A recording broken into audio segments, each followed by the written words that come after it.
Cardoso being looked at with blood on her lip. Let's see what just happened again. Fletcher Johnson holds on to Malaysia for Wiley. And then Flaugier pushes Watkins. That's when Cardoso comes up and pushes Flaugier down. Somebody jumped over the scores table from the stands.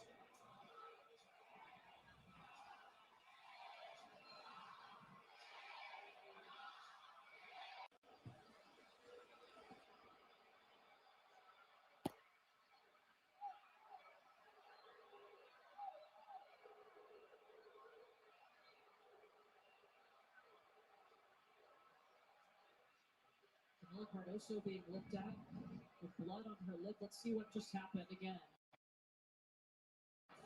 Fletcher Johnson holds on to Malaysia for Wiley. And then Flaugier pushes Watkins. That's when Cardoso comes up and pushes Flaugier down. Somebody jumped over the scores table from the stands.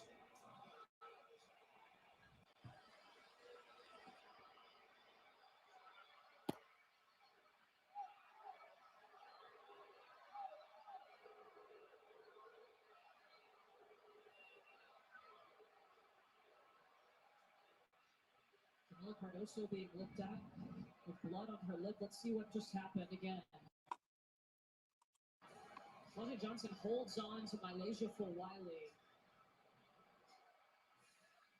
And then Flaugier pushes Watkins. That's when Cardoso comes up and pushes Flaugier down.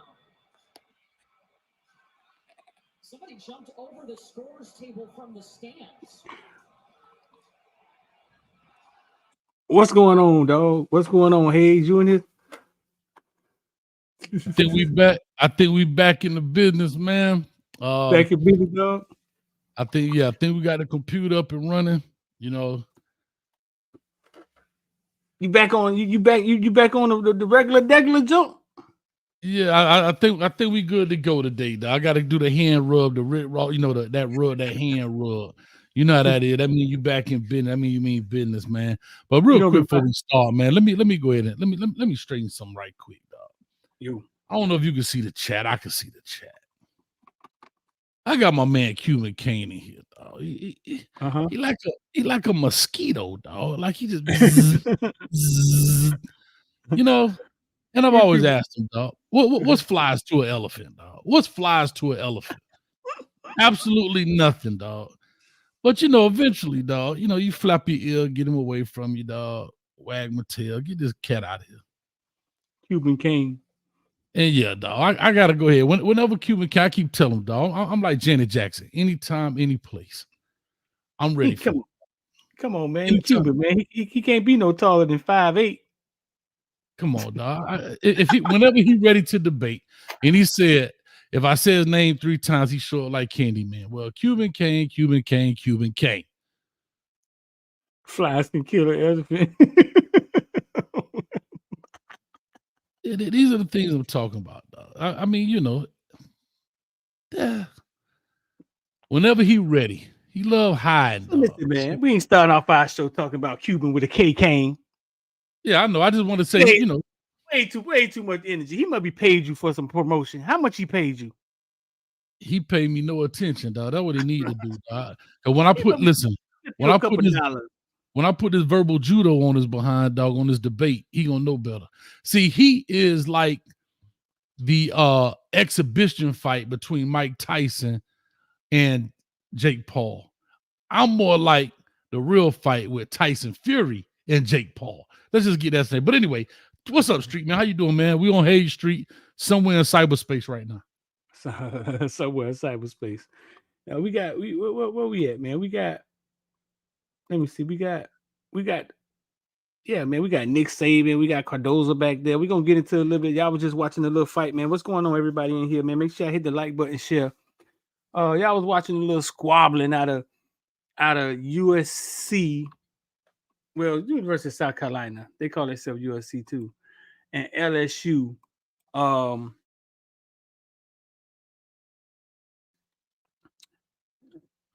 they go at it every year. Like Cardozo just got introduced to the world, but I watch a little women's basketball. And every year, Angel Reese and this girl Cardozo about 6'7". Every year they go at it. They went at it last year, and she doesn't back down. She may not be as athletic as Angel Reese, but she don't back down, and she uses her size, you know what I'm saying, to her advantage. She may not have the skill set that Angel Reese have, and she don't back down. And I think what she did was what she's supposed to do. Cause yeah, everybody, I'm tired of hair Flage. I'm tired of Angel Reese. Well, she did something about it. She did something about it. Oh, she pushed her so hard her shoulders touched, dog. Hey, she pushed her so hard her shoulders was touching. I'm like, God. Hey, it's like now you see it, now you don't. Well, like it was a magic trick on the camera. No, that was a surprise to me because Angel Reese. I mean, Flage is like a rapper. Like she over 1 million followers. You know what I'm saying? Very well known. Her dad was a rapper, Camouflage. She had a hit song like back in 1997, 98. She had to get up stringing, dog, to save her street cred, bro. Boy, whatever. She had to get up swinging, but she let a South Carolina player hold her back. She ain't want that pressure. She done lost a little street cred, dog. Oh no, dog. Oh hey, because her next rap song was gonna be that what DRS, ain't that what it was called? My neck, my back. What? No, wasn't her, my neck, my back. No, her next song was gonna be this song's dedicated for them homies in that gangster lean. That's just what she was doing, boy. Had her leaning, boy. So, like I say, hey, I mean, yeah, she a point guard or a guard or something like that. But at the end of the day, man, yeah, she chest passed her to the floor. But anyway, that was tough. Now that was South Carolina's second time beating LSU. I think that was like in the conference championship. Yeah. So that was their second time. That was their second time beating them. Angel Reese had a lot to say. She had a lot to say after that. Let me see. I think I got it right here. Because like 5 or 6 of them got kicked out. Now, Cage, you was a coach, right? I heard a lot of people saying.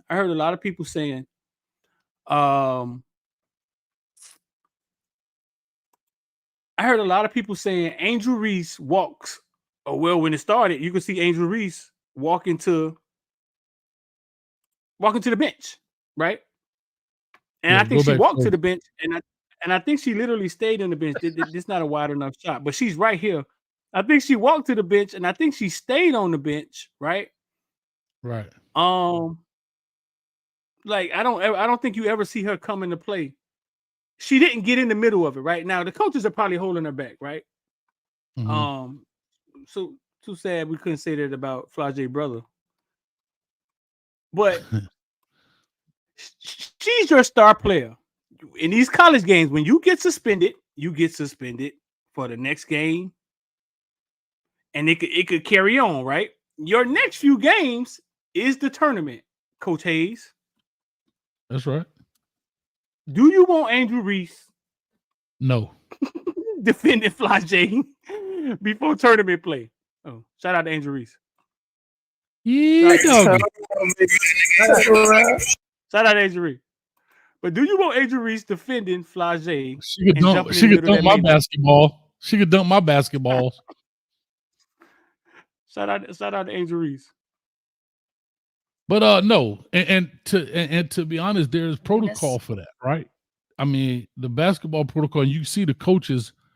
Your job is to get between the fighter and the players on the bench and stop the fight. Your job as a, and I'm just talking about football for what we did. If there was ever a fight, everybody on the sideline's job is to keep the people off the. It's easier. It's harder to keep all of these people on the sideline than it is to stop the 11 of your players on the field fighting, right? Because you got referees and so forth and so on. But once you let the bench get loose, it becomes a melee, right? Right. So assistant coach jobs should be, and I'm just bringing from a football standpoint, get to the numbers and kind of create a wall and kind of keep those guys to the sideline. You know what I mean? and so forth. And that's kind of where what you do. And you can see them actually doing it on the clip. You see the assistant coaches putting their arms out, trying to keep people from going over there, and so forth and so on. Right. No, you don't want to see your player do that. And it's hard because your job, you've always taught, if we're going to go down, we're going to go down together. And how does it look for you? Because I am the star player. I'm standing over here. Right? I'm standing over here, but then I'll take it to Colorado right quick. When you saw Shador run 40 yards down the field and got in the dude's face for hitting Travis Hunter late. And he did. That's what you want to see. But then let's just say they get into a fight. He go punch a dude face mask, which I never understood why you punch a guy with a steel face mask on and he break his hand. It's just yeah. But hey, you got to know how to read the room, dog. But anyway, so it's a rock and hard place. It's a catch-22. Check out Angel Reese. Yeah, Angel, to that point, I wanted to get you to expound a little bit more on how this team, as shorthanded as you guys were and how beaten, banged up as you guys were, this is the number one team in the country, and you guys gave them everything that they could handle again today. We're not going to make that an excuse. We're not scared of South Carolina, and I'm going to repeat that. We're not scared of South Carolina. And No. Anytime somebody say they're not scared of you, they probably just a note to everybody in the comment section. A lot of people are scared of them, and we came in and battled to the end. And of course, we came up short, but we'll see it. Or whoever will see them again. But I'm just happy, and I'm going to acknowledge my teammates first because Janae, Aaliyah, they came off the bench and did big things for us. Michaela, she was frustrated because she had to do minimum numbers in minimum time, but she came out there and did what she did, and she defended and she played as hard as she could. So being able to be proud of this team, I'm not going to give them all the credit because I know how hard we played. We played hard. We played tough. We did whatever it took to win. And sadly, we came up short, but I'm happy where we are right now. And anybody seeing us moving forward should be scared. People, why do people hate to hear Angel Reese speak like that? Like confidence, dog. Yeah. Bro, she has the same thing Floyd Mayweather has. She has the same thing that here's the funny thing. There's a thin line between arrogance and confidence. And a lot of people, the closer you get to that line, they want to pull you across to the arrogant side. And when you're in sport, you have to have some of that. You have to, and it is a hard thing to manage as a player, right? Where you're confident, but not arrogant. But you have to be arrogant to show your confidence. Does that kind of make sense what I'm saying? Like it comes off that way. I get it. It makes sense. With certainty. And you speak in absolute, like she's speaking in absolute, and she's speaking with a tone. And we all know you got to have class. Yeah, man, look here, bro. Look here. When you're in an emotional game, we sitting in the stands. We sitting up there, and we're comfortable eating our popcorn and yada, yada, yada. They putting in the blood, sweat, and tears. When we out there living our life and going to the mall, they in the gym working. When they doing all this stuff in the off season, we out there with the sand between our toes. And so I understand exactly where she's coming from. And I never, she said nothing wrong in that situation. Nothing. I don't care about her tone. I love her tone. Yeah, so I get it. But people want to do that because when you are good and you say that you're good, then you're cocky, you're arrogant. Right? Right. Just like Floyd. Floyd 50-0, bro. What you want him to say? Be modest? Like he's 50-0 in boxing, dog. They want him to be humble. Well, they want. I really went out there and I really enjoyed, he's a great fighter and he does that. But he also says, look, let me do this. But it's funny. I'm going to say something now. They don't say that about Conor McGregor.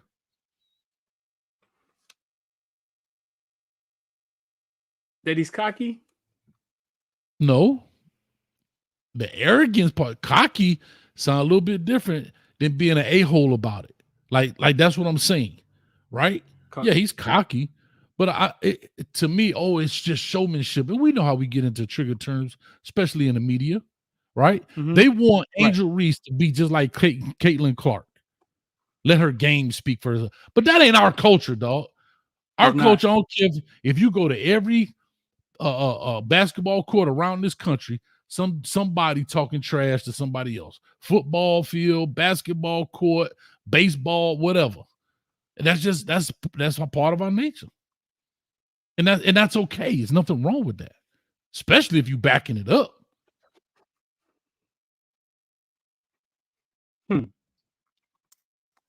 Especially when you backing Angel it up. Reese, second in the nation. Right. Angel Reese second in the nation in rebounds at 13.1. She averaged a double like 19 points, 13 rebounds. I saw somebody come and say that if you know ball, well, I know basketball. That is shit. I know basketball more than I know football. You know what I'm saying? They say Angel Reese is not that good. Like if you know basketball, she's not that good. I mean, she's not 31 points a game, Caitlin Clark shooting from the goddamn half court. But I think she's a different player. Like she has to guard Cardozo. like you know what I'm saying? She out there, she got the like she is a different game. Like she gets her 20 and she gets you 19 rebounds, 2 assists. No, she's definitely elite. You know what I'm saying? But yeah, she's not just standing out the hash shooting the goddamn ball. But see, Street, that's the problem. They want to put everybody in the same exact box.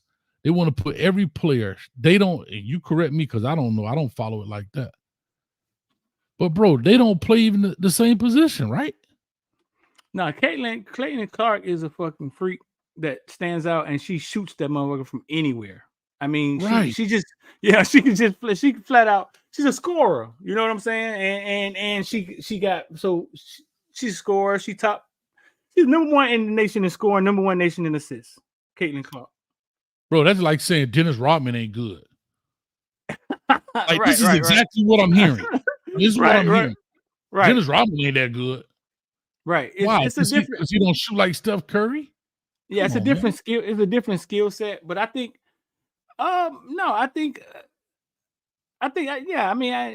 she may not be Caitlin Clark, but she's definitely one of the top players in the nation. And she's capitalized on her fame. I like that about her. Like she's capitalized.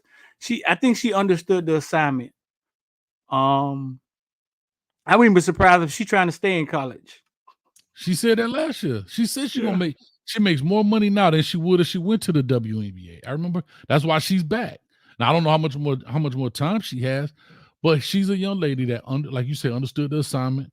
She has maximized, when we talk about these players, not maximizing social media and their presence.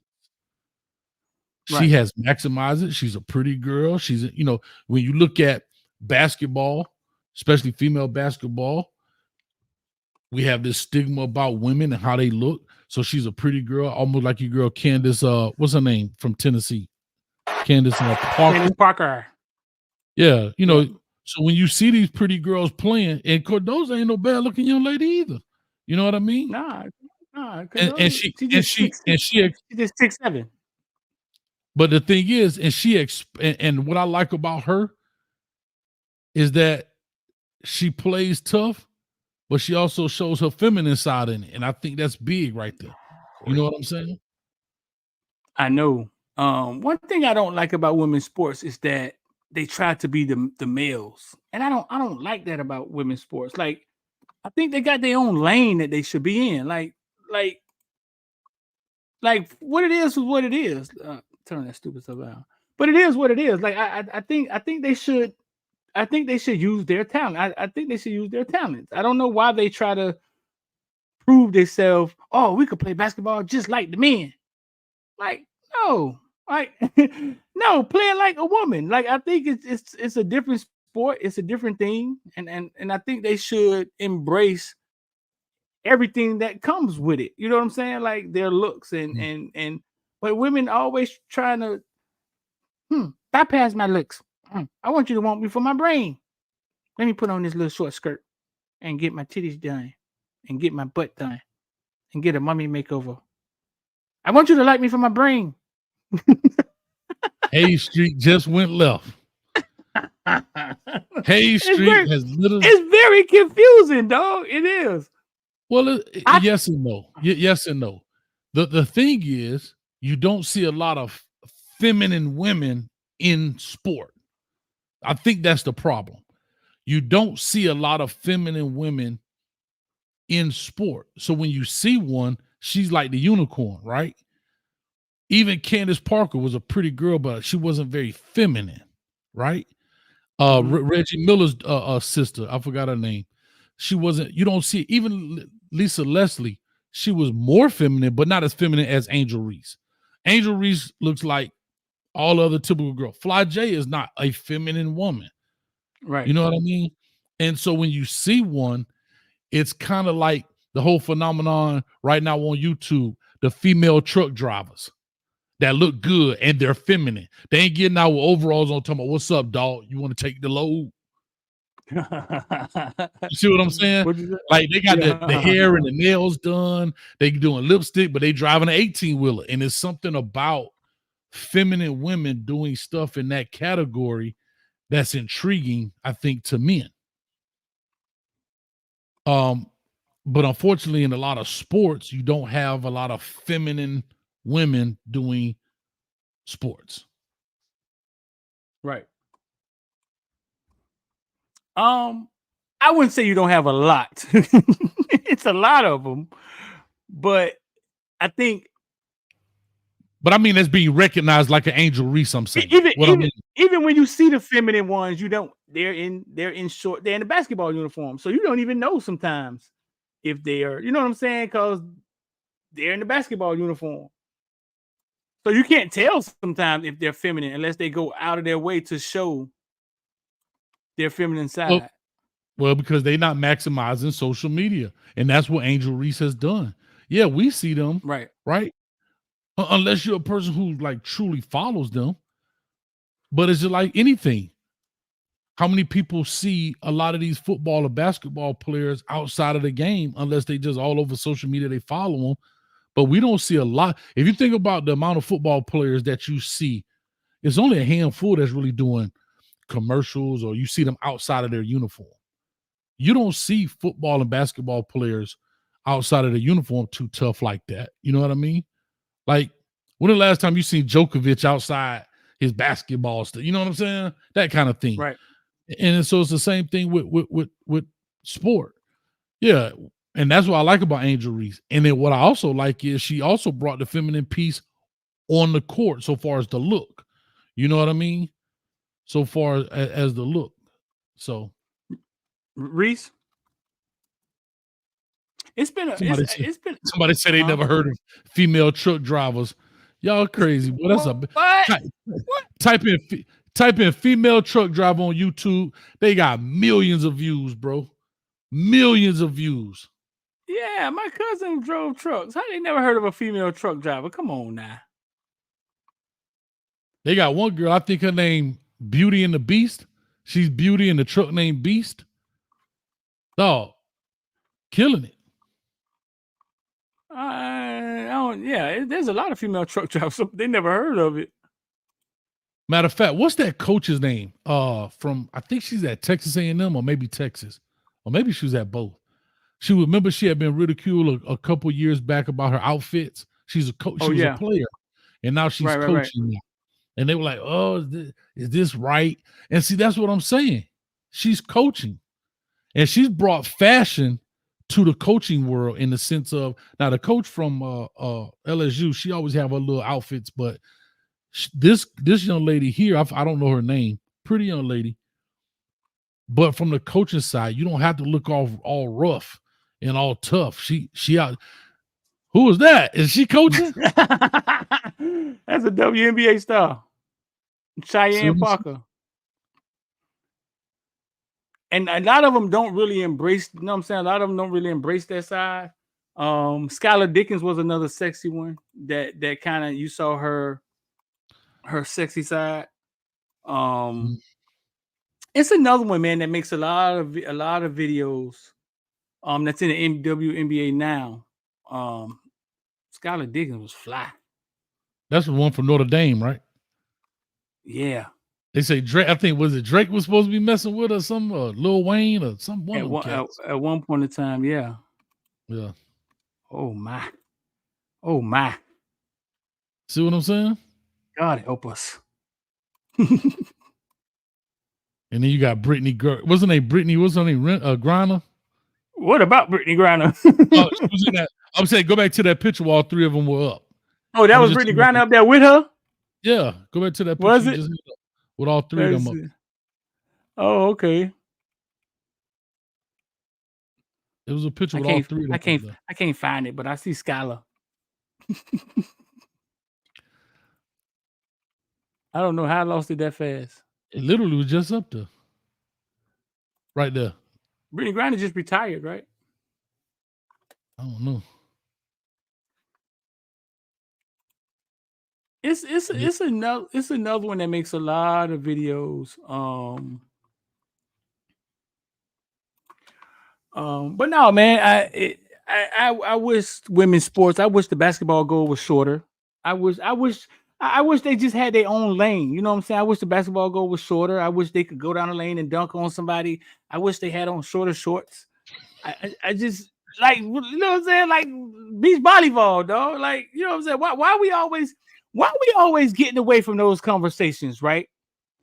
But anytime these motherfuckers put on clothes to go out, they shorts are shorter. Chris Young, go sit in the corner right now. Don't pass go. Don't collect $200. Go sit in the corner, Chris Young, right now. And I want you to think about, as your nose is touching the corner of that wall, I want you to think about what you sat there and typed, Chris. You got 5 minutes in the hole, dog. 5 minutes. And when you come back, Chris, your next comment better be right. Go sit in the hole. Anyway, no, you know what? But I guess it's because it was basketball. It started off that way. It didn't start off as a different sport. It was just females playing. And then let's go back to it. You have a lot of masculine men, let's call it what it is. You have a lot of gay women who's playing, who even in their street clothes, they're in the men's section shopping. So why would they go out there in a bikini? They're not going to go out there in a bikini and play, or some real short shorts. Right. So that's the conflict. And then here's a question. Let me ask you this question. You're a female basketball coach. I'm sorry, you can't use the word female anymore. Lord. You're a woman's basketball coach, Street. You can't use the word. Bro, I don't know what to use anymore. Lord, you say left, you can't say left. You have to say opposite of right. You can't say left anymore. You have to say opposite of right. But I say this to say, Street, you're a basketball coach right now. You got a young lady that can really play. And she like, nah, coach, I ain't coming to play because y'all shorts too small. You're not going to let her play if you get her some longer shorts? Say it again. All right. You're the female, God, dog, hey, you're the lady, women's basketball coach. And you seen this girl out here hooping on the playground. Hey, come over here and play with us. Like, nah, coach, y'all shorts too short. I don't get down. I ain't gonna play, coach. I'll get you some longer shorts. But she can help you win. You wouldn't let her play? Right. That's what happened. Yeah, I let her play. That's what happens. I know. And then the next one gonna come and wear the shorts and it is. And then you got to remember too, they also idolize people like the Michael Jordans and the,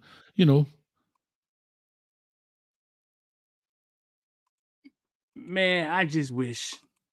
Yeah, I just wish it wasn't a competition. I just wish, you know what I'm saying, I just wish it wasn't a competition. Well, since we on I this wish road, that they. What's up? let me ask you this. Since Lord. we on the, Hay Street is like a cul-de-sac, right? You just go down and then you got to turn around. There's no through. Since we on this cul-de-sac right now, what's your thoughts about the transgender argument of men identifying as women going on to play, like I don't know the swimmer's name, the collegiate swimmer that was a dude, and now they're a woman, or whatever the case may be. What's your thoughts on that? To me, there is no argument. All To right, me, there talk is to no me. argument, and that's one of the top sexy WNBA players, Lexi Brown. I think she does a lot of social media stuff. But to me, there is no argument. There is no. I feel like a woman, so treat me as a woman, and let me compete against women, and let me take money out. No, you were born what we call a man.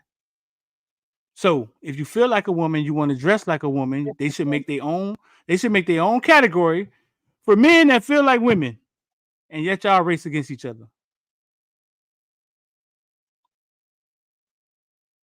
But that's basically the man. So why can't? No. We put women in the category. We put men in the category. Now we got men that feel like women. You were born. Want to get descriptive? Okay, if you got a wing, but you wear lace front, you get in this group. So, but why can't? Hey, but listen, if you got a wiener, but you got a lace front, yeah, you in group C. I'm only asking. But technically speaking, you got a wing and you wear a lace front, you should still be able to play in the NBA with your lace front. No, you can play. They can play in the NBA. Right. They don't want to. It's the fact that they want to play in the WNBA. You saw Juwanna Mann. OG can't say leave it alone, stay away. No, I just asked. We on this cul-de-sac. We on this dead end road right here. Google Maps. Listen, the best thing I can say to this is I believe we can get into a whole conversation. I believe people are born gay. You know what I'm saying? I believe some people venture off and try new things. I think there's a lot of different lanes, and we don't like having those conversations. I think we like to put things in a box. We try to put everything in the box, and I think at this point it's not that cut and dry. You know what I'm saying? Period. But a doctor who I used to work with at corrections once said something to me. He said, "Bro, listen, I believe people are born gay, right?" He say it's been proven, like literally it's been proven. We've all seen the 5-year-old boy that acts like a girl. You know what I'm saying? No, nothing about sexuality, right? Right. Yeah. He said, but for society's sake, you have to draw a line somewhere. You can't just keep moving the line and accepting everything that everybody wants to like. Because what's coming next is, I like dogs. I like young girls. Can I date my daughter? He said we have to draw the line. We have to draw the line somewhere for society. And I understood when he said that. You may feel this way, but everything is not going to be accepted for us to have a society. And I believe that's where the 10 Commandments came from. I believe that's where the Bible came from. I think it was all developed to create some order in what we got going on. Well, we all know about rules, right? And so I hear where you're coming from. What I will say about the whole situation is, and I tell people this, I don't care what you do in your life, but don't, I always felt like why do you have to make your decisions in life my decisions? And when I say that, I just simply say that, look, outside of sexuality, just anything. I like football. Right. That don't mean I have to make my neighbor like football. You get where I'm coming from? Just that simple. Right? I love football. That doesn't mean my cousin got it. You understand? And to me, do what you want. It's yours. It's your body. The same way we allow people to do all these crazy plastic surgery. Go do what you choose. I just, like I said, I'm not understanding.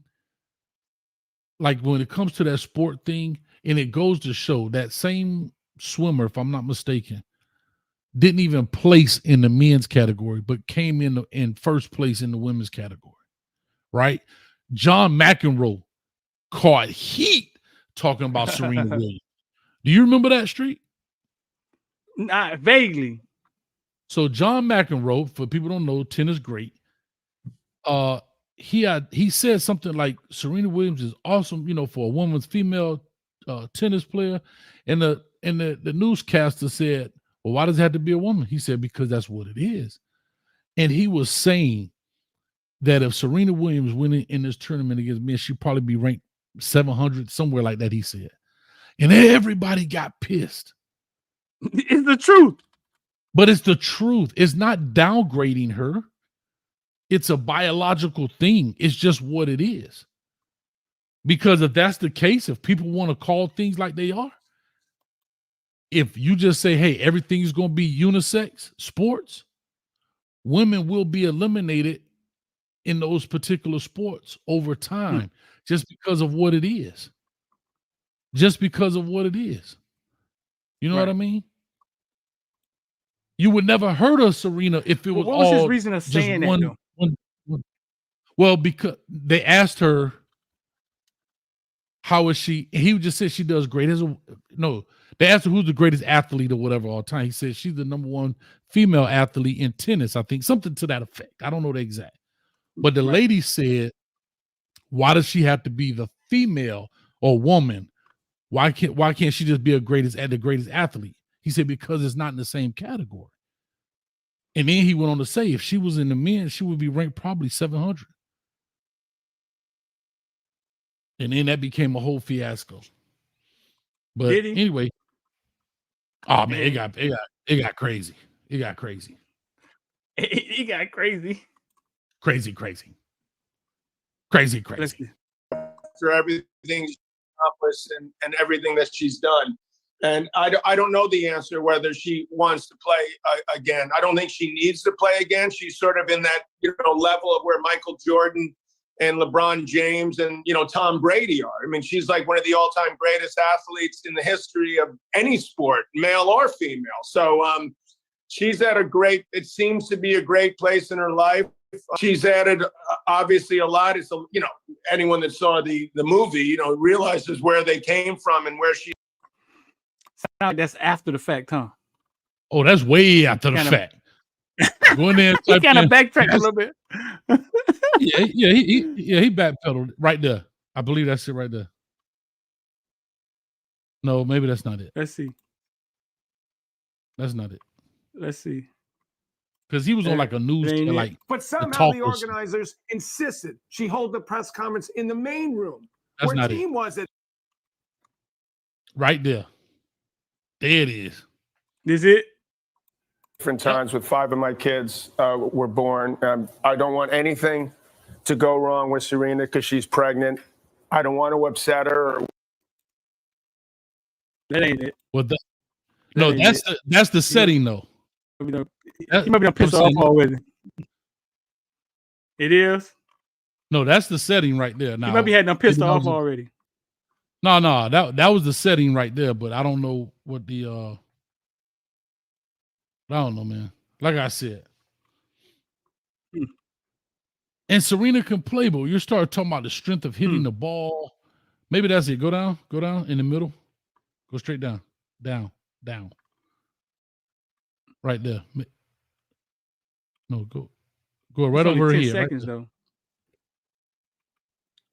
I don't know. See, Twitter, you got to find it like that. That's only 19 seconds, 10 seconds. But I mean, it's the truth. It's the truth. Like, if you're trying to parallel like the greatest, if you just want to talk about the greatest athlete ever and then just talk about records and she dominated women and damn, could you call her the greatest athlete ever when fucking Wilt Chamberlain is walking? You know what I'm saying? She's the greatest woman athlete ever, and I think that's okay. Yeah, what about taking away from Wilt Chamberlain? What about taking away from, you know what I'm saying? Shaq, like what about yeah, she's the greatest woman. I don't see anything wrong with that. Yeah, but again, that's when you start getting into those funny categories, man. But let's switch gears a little bit since Shad keep here talking about transmissions. Shad always out there working on his transmission. He said he had some leaky. I'm gonna leave that for the locker room. I almost said it, Shad. You know, Shad driving trucks, and he told me, "I had called me on the phone one time. You're like, man, I gotta call you back, man. I just blew my tranny, and I gotta get some more fluid." And I was like, "What?" He was like, "Never mind. Let me go on what I was saying. You talking about transmission, but anyway." You ever seen Serena in person? No, but I seen the No? video. Do some push-ups for you going there. But anyway, here's what I'm gonna say. Let's switch gears a little bit to what Nick Saban had to say, man, because we're already 40 in. I know, right? And it's already 8:00. Shout out to Serena. Listen, Nick Saban, nigga boy just shaking his head. Nick Saban literally, Nick Take that Saban off, literally. Pressure, dog. You applying pressure, Street. Nick Saban literally sat down and said one of the reasons he left college football was the way his players acted after they lost to Michigan. Right? And I got a little backstory with that, Hayes. I can add to that. The way his players acted after they lost to Michigan. And when he had his exit interviews, the players' main two questions was, can you guarantee me I'm going to start? Basically, paraphrasing. Yeah, playing time. Mm-hmm. And how much will I get paid? Now I was chilling with Colston from Michigan, the tight end, and Will Johnson, the MVP for the national championship, and Dallas Turner. Let's say 4 months ago, right? We was at the house chilling, and Dallas Turner got to talking about how Michigan and the SEC is two different worlds. And that Michigan was gonna make it to the playoffs and lose like they always do. He was literally saying this out his mouth to Jaden McBurrows, Will Johnson. Like he was real cocky, you know what I'm saying? And at that point, he was right. Michigan had got to the playoffs and lost every time and looked outmanned every time. And he was like, y'all gonna do the same thing this year. We thought they were finna fight, you know what I'm saying? I thought it was getting a little heated. So you fast forward to Michigan actually beating Alabama in the playoffs. Dallas Turner basically declaring for the NFL right on the field after they lost. Right after they lost, he was basically like, hey, like this. I'm going to the league. First round, 4-3 coming. 4-3 coming. There's a 4-3 coming in a couple of months. And he got out of there. Right. So basically, Saban saying, not saying that he's talking about Dallas Turner, but he said he didn't like how his players responded to that loss. And he believes that his influence, what he always stood on, the values of Alabama football, the times may be passing him up. He admitted that. And Hayes, what you think about that, bro? Well, real quick, shameless plug. You know, I got a segment now on the channel called Exercising My Thoughts, and I literally just dropped that video today. So go check that out on the channel. Matter of fact, today I literally just dropped that 10 minutes before we started. But anyway, it's on the channel now. But my thoughts are, I understand both sides of this coin. That's what I was talking about in that video. I understand the coach's perspective, but I also understand the player's perspective. I truly do. And I think Nick Saban understands both sides. Street, you got to stop, dog. I can't focus here. I'm trying to get a point across. And you got this. Shout out to Serena. Go ahead, dog. Anyway, so I understand both sides. For the majority of the fans out there, their thing is the players. The coach has been getting over, the institution's been getting over for years. Well, the institutions will always get over. I don't care if these players getting paid. The institutions are making 15x with these players, 20x, 30x what these players are making. So that you're never going to beat the house like the casino. You may walk out with 10 grand, but they just won $1 million from a dude over here. So don't ever think you're winning. First of all. Second of all, the coaches, I understand that. I get it. I believe the players should get what they are worth. I don't believe you should cap it. I don't believe you should do any of that stuff. But on the coach's side of this, I believe it has to have some type of structure. Because as a coach, you are hired to put a product on the field. And it's almost like trying to hold water in your hand. You don't know if it's going to seep out today, tomorrow. It is not for me. If you're going to transfer, fine. Do it after the season. I can deal with that. But then don't have another transfer right after the spring, close the window, then another one right after the summer, and then right before the season, another transfer. It's not about the coach. It's about team. And I think that is it's messing up college football. Not about the players. I don't care. Pay them $1,000 million if that's even a number. Pay them in Bitcoin. Tell them to join the IOD squad. 1,000 million. But what I'm saying is you have to have structure. And you brought that up early, even when you brought in everything has structure. And right now, this is the only thing I see has no structure. They allow the collectives to come in. Name, image, and likeness is way different than collectives, even though we like to lump it in the same term. Oh, what's his NIL deal? No, he doesn't have an NIL deal. And shout out to Deion Sanders. He put it out there and he said it. Name, image, and likeness. And I've been saying this from the beginning. When it first kicked off, a bunch of people got it because it was the new hot thing, right? But eventually it would taper off to it's only going to be a select few. Because nobody's buying the third string center's jersey. First of all, they're not even making it. They're not even making the first string center's jersey. Unless you Jason Kelsey, because your brother's Travis Kelsey. Right. So I'm saying that to say all of these things is when the NCAA allowed the transfer portal and NIL to coexist at the same time, you open Pandora's box and it's out of there. And it's out of there. You see, right there, hey, my man Chuck said they all cool. I know, but they ain't selling off the shelf like Tim Tebow jersey, like Johnny Manziel jersey. Right.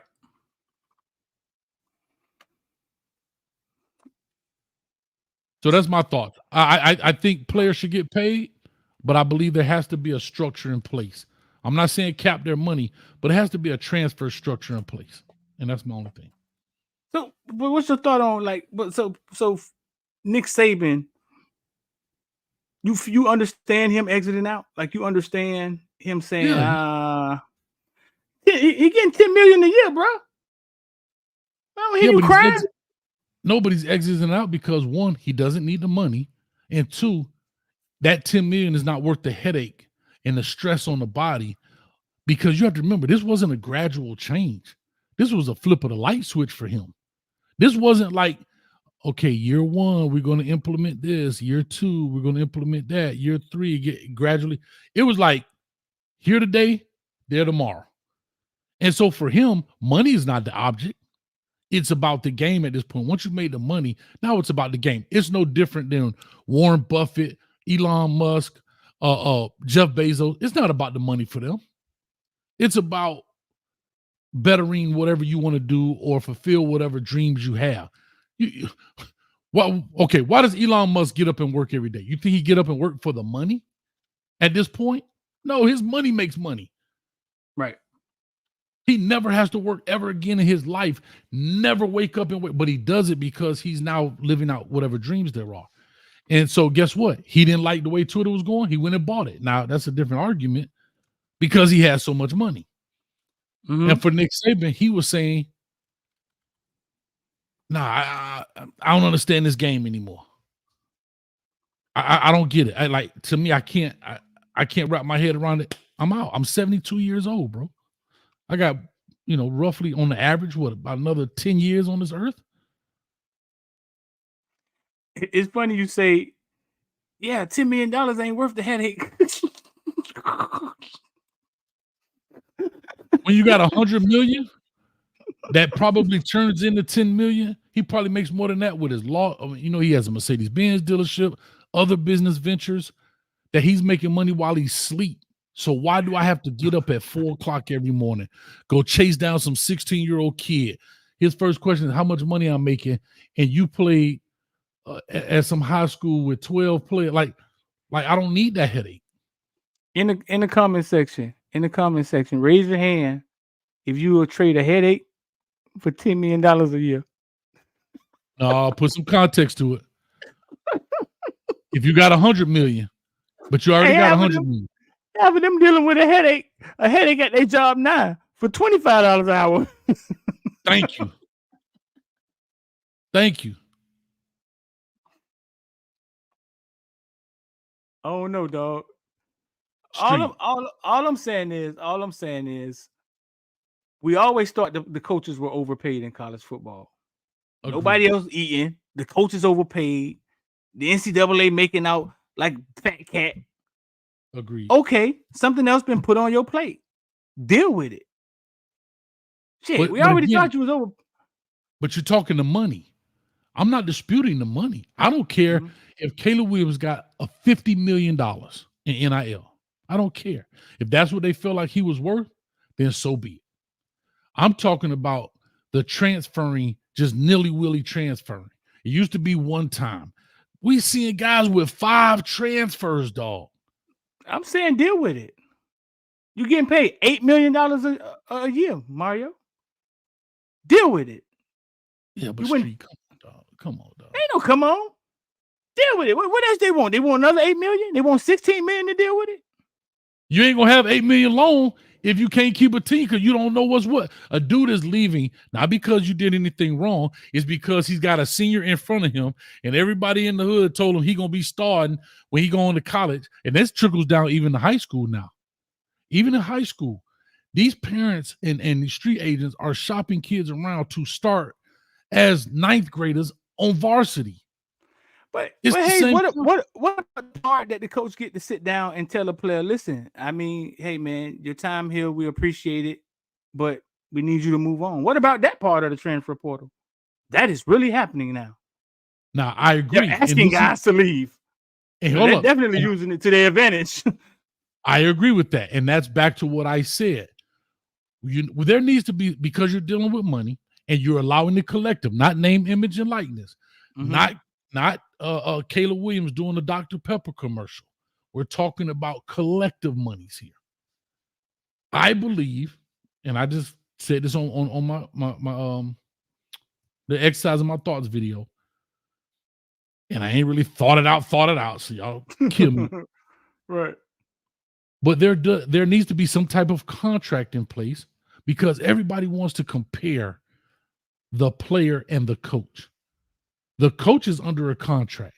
Yes, if he wants to leave, the other institution has to buy out his contract.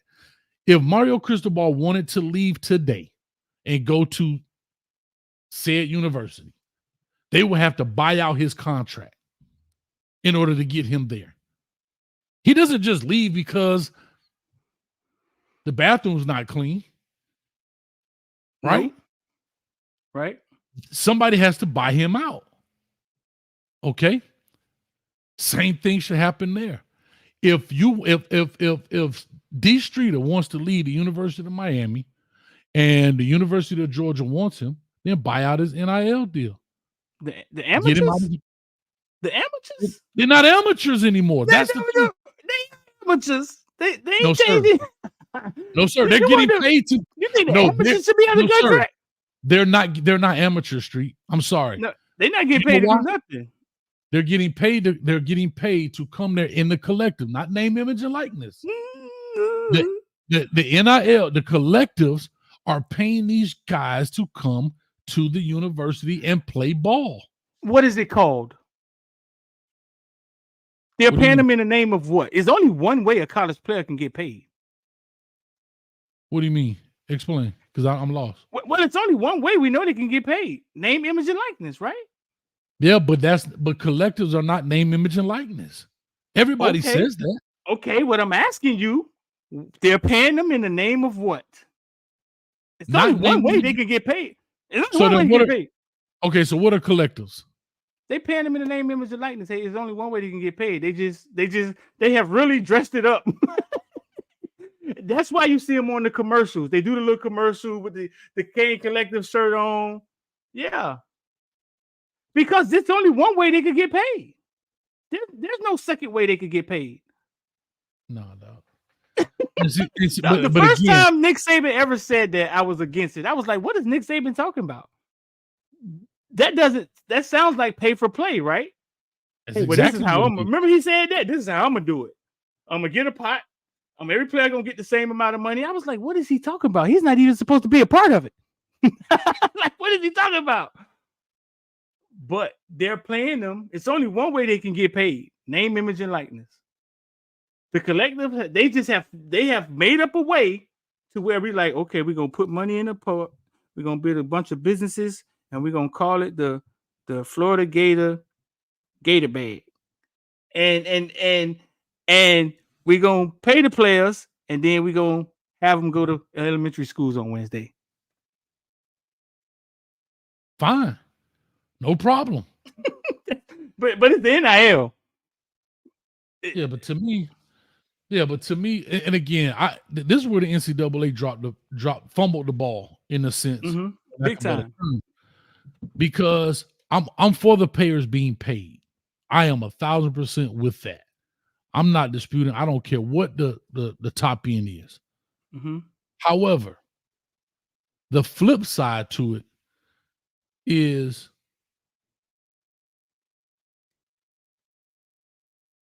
when the collectives came in, and that's why I say it's under an umbrella term. Right. But when the collectives came in, it's exactly what it is. It's pay for play. And the funny thing about the NCAA, they will fine you because you give a kid a damn extra barbecue sandwich. But you're going to say there's no rules to that? Like, come on, dog. Like, you literally can be sanctioned because, matter of fact, we just saw somebody took a picture with somebody on campus that was visiting on campus. A recruit took a picture. Slap on him. You in trouble because you took a picture.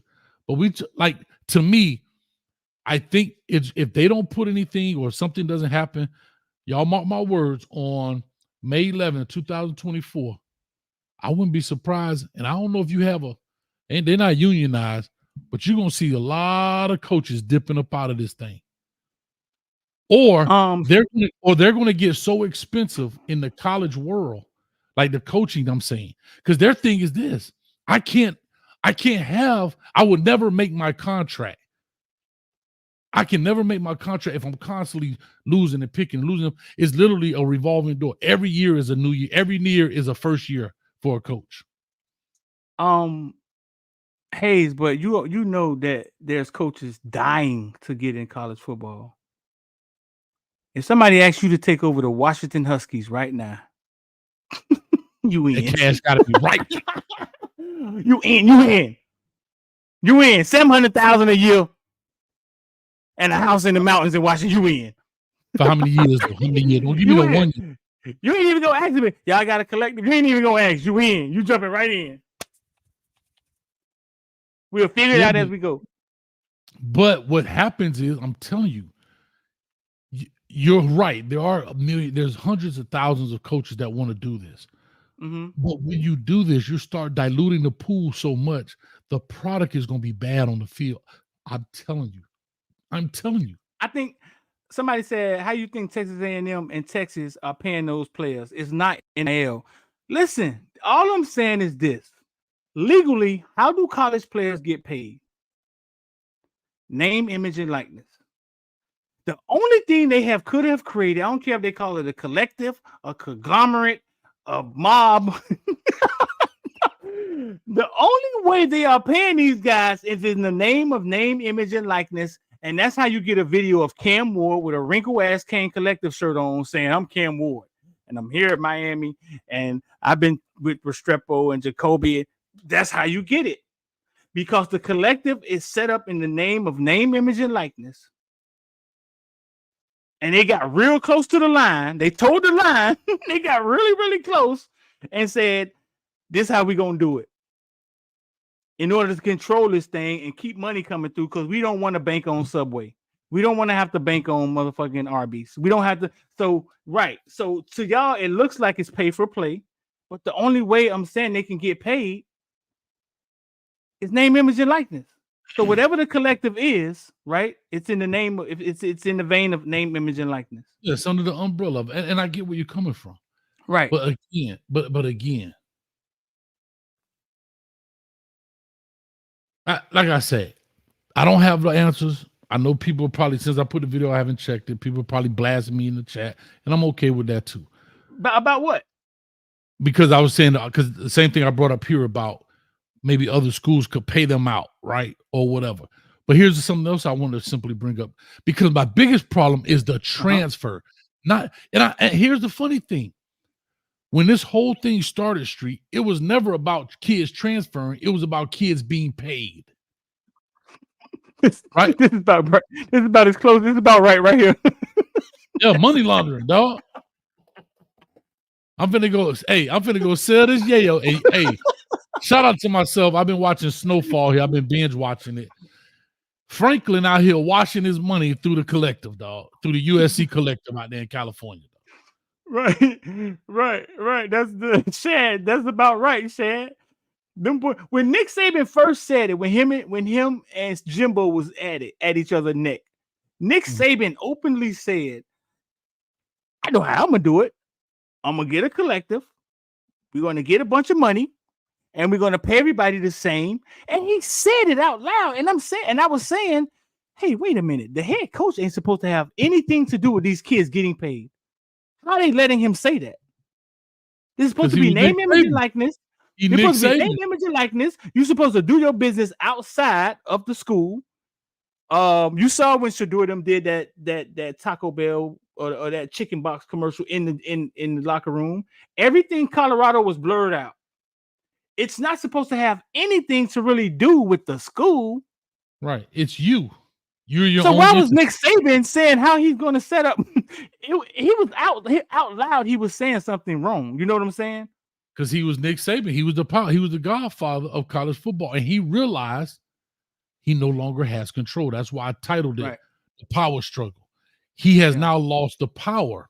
Think about it. Right. Was it Shad? Shout out to Shad, who said, maybe it was Shad Shaw listening to, 40-something kids have transferred out of Alabama. Right?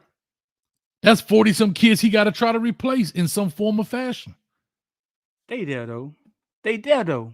Now, they're there now because you already had people in the reservoir. Right? But eventually it's going to run short. And now you're going to end up being like, I hate to say this, like Miami, where you're using the transfer portal to constantly keep up because Miami didn't have them in the stable like that. Yeah. So you're constantly revolving. It's a revolving door versus you look at maybe the top 5-10 teams, the Ohio State, Ohio State, Alabama, Georgia. They had so much talent that it was like, okay. But now you're starting to see those younger guys coming in and be like, no, I'm out of here. Caleb Downs, gone, left, went to Georgia. Well, he left because his coach left. Yeah. No, I get that. I'm not disputing those, but I'm just saying that you're starting to see that those, just because that left, you're starting to see that happen, and they're getting diluted. And that's what's going to end up happening. My only thing is the transfer portal has no boundaries. Like, we literally saw a kid transfer. What school was that? Oh, the kid from Florida. Kid transferred from Florida to Colorado, was at Colorado 2 weeks, transferred from Colorado to another school. What about Quinn Ewers? Same thing. that was the biggest. He might well walk into Ohio State with a ski mask on. JT Daniels been to 5 different colleges, dog. 5 different colleges, dog. Yeah, Hayes, but I mean, at the end of the day, bro, like, at the end of the day, one of the most disgusting things I ever read was when Ja'Cory Brooks had to sign his letter of intent, and one of the last lines said that you had to agree to sign over your name, image, and likeness for the next 4 years. I agree. I told his dad right then, that's it. That is it right there. That's it right there. Everything they claim they're giving you, but at the end, you have to sign over the rights for them to use your name, image, and likeness, which is kind of like, why?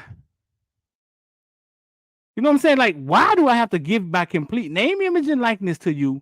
Because you're giving me 3 hots and a dorm room and an education I may stay not. I got to give my name, image, and likeness. And Street, I'm with you. My thing is, you can keep your name, image, and likeness, but it has to be some structure to the transfer part. I'm not disputing anything you're saying about name, image, and likeness. I'm talking about the fact that I can transfer. Watch this. I can transfer in December to Streeter University. April comes. I can transfer to Hayes University. And then over the summer, I'm not getting playing time. I can transfer to Shad University. Dog, it's no dog. Listen, I don't feel sorry. Hey, listen, in the comment section, does anybody else feel sorry for these coaches is getting $5 million, $8 million? Yeah, I like the way you're going. Fucking deal with it. Like, anybody else in the comment section feel sorry with Hayes and want to play the goddamn go? What's the flute? You play the flute. Anybody else feel sorry for these coaches? Deal with it. The violin. You know what that is right there, Street? You know what that is? What? The world's smallest violin. Deal with it, dog. $8 million a year, Mario 5 and 7, 76. Deal with. All right. So everybody, Darryl Jackson getting up and leaving. Man, hold up. With it. So everybody, hold up. Okay, hold on. So all of these fans are here saying, nope. Y'all be the same one talking about these coaches don't develop nobody. They're not gonna do it. That development is over. The development comes, I think, from the depth chart. I believe development comes from the guy behind you. I heard you say that the other day. On your show. I believe that competition creates extinction, right? I've always believed that. However, there is some coaching development. I mean, yes, the urge to get better comes from the pressure behind you. But how to get better comes from your coaches. You understand? How to get better comes from your coaches. All right. To implement that comes from the pressure behind you. So understand what I'm saying. Just because a guy behind me, if you never taught me how to get better, I'm never going to get better. But the urgency to understand, study, comprehend, do it right comes from the pressure. But somebody has to teach you how to do it, understand it, you know what I mean? So I think it goes hand in hand. Yeah. But if I don't have any pressure, then I don't, it's like anything else in class, right? Yeah, I don't have any. Yeah, I don't feel. Yeah, I don't feel no sense of urgency. But Hayes, Mario did say, "Come pick up your kids." He did say that. He did. He said, in what context, though? In what context? But what I'm saying is that transfers, they are using it to their advantage. They really are. Everybody is. Let's take Nick Saban. Didn't he just have a Heisman transfer? The Heisman candidate, the receiver, he was from where? Who?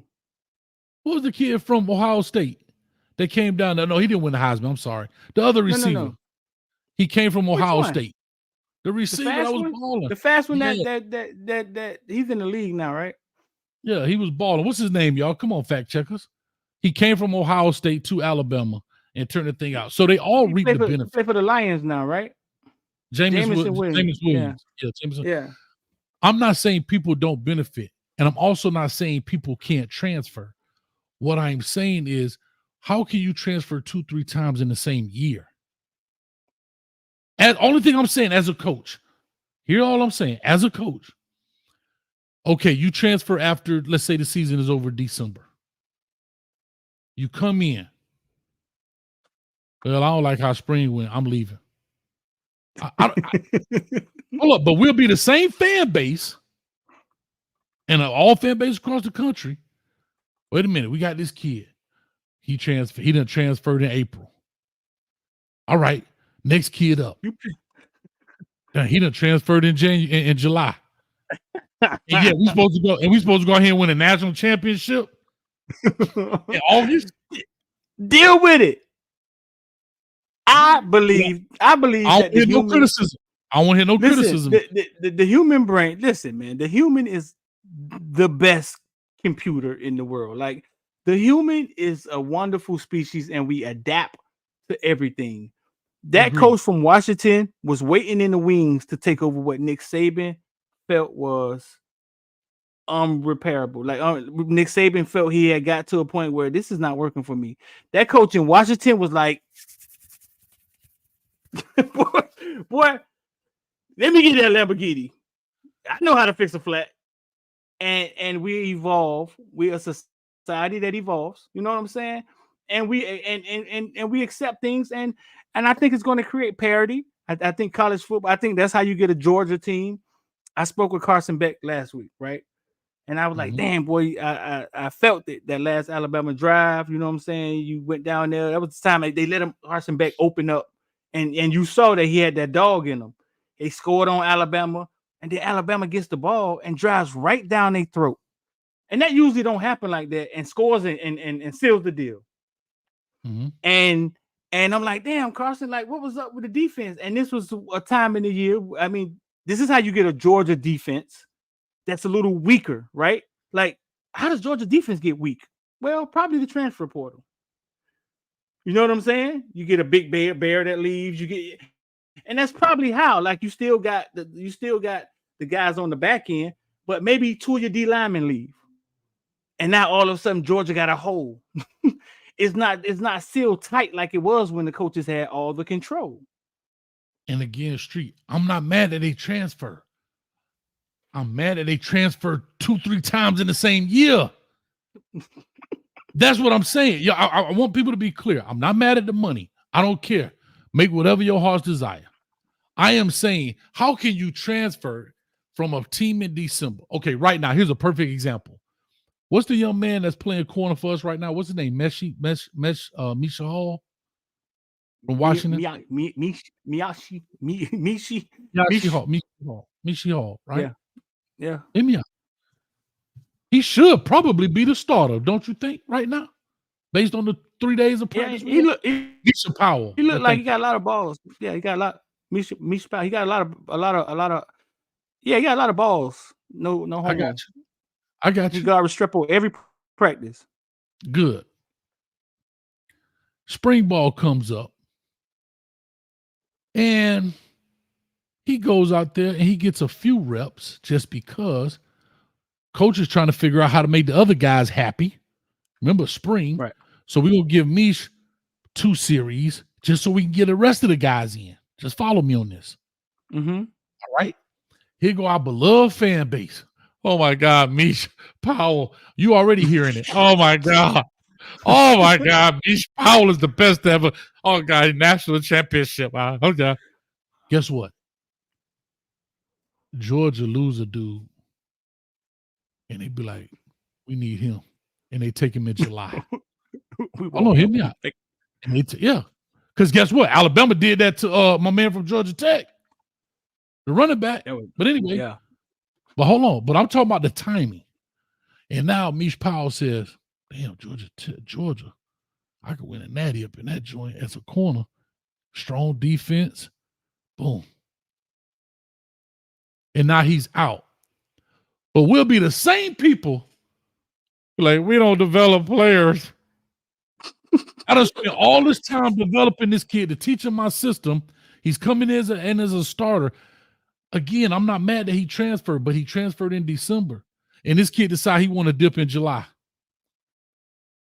Come on, dog. I hear the $8 million coaches, and I get all of that at the end of the day, and I understand that. But at some point, without rules, you have anarchy, bro. Like this is what happens. And that's all. I said, don't let your roster get down to one. Don't let your roster get down to one quarterback. Deal with it. That's what I'm saying.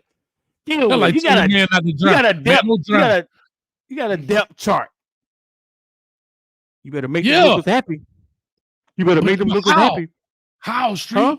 Huh? You better start tap dancing. They had to do it for years. You better.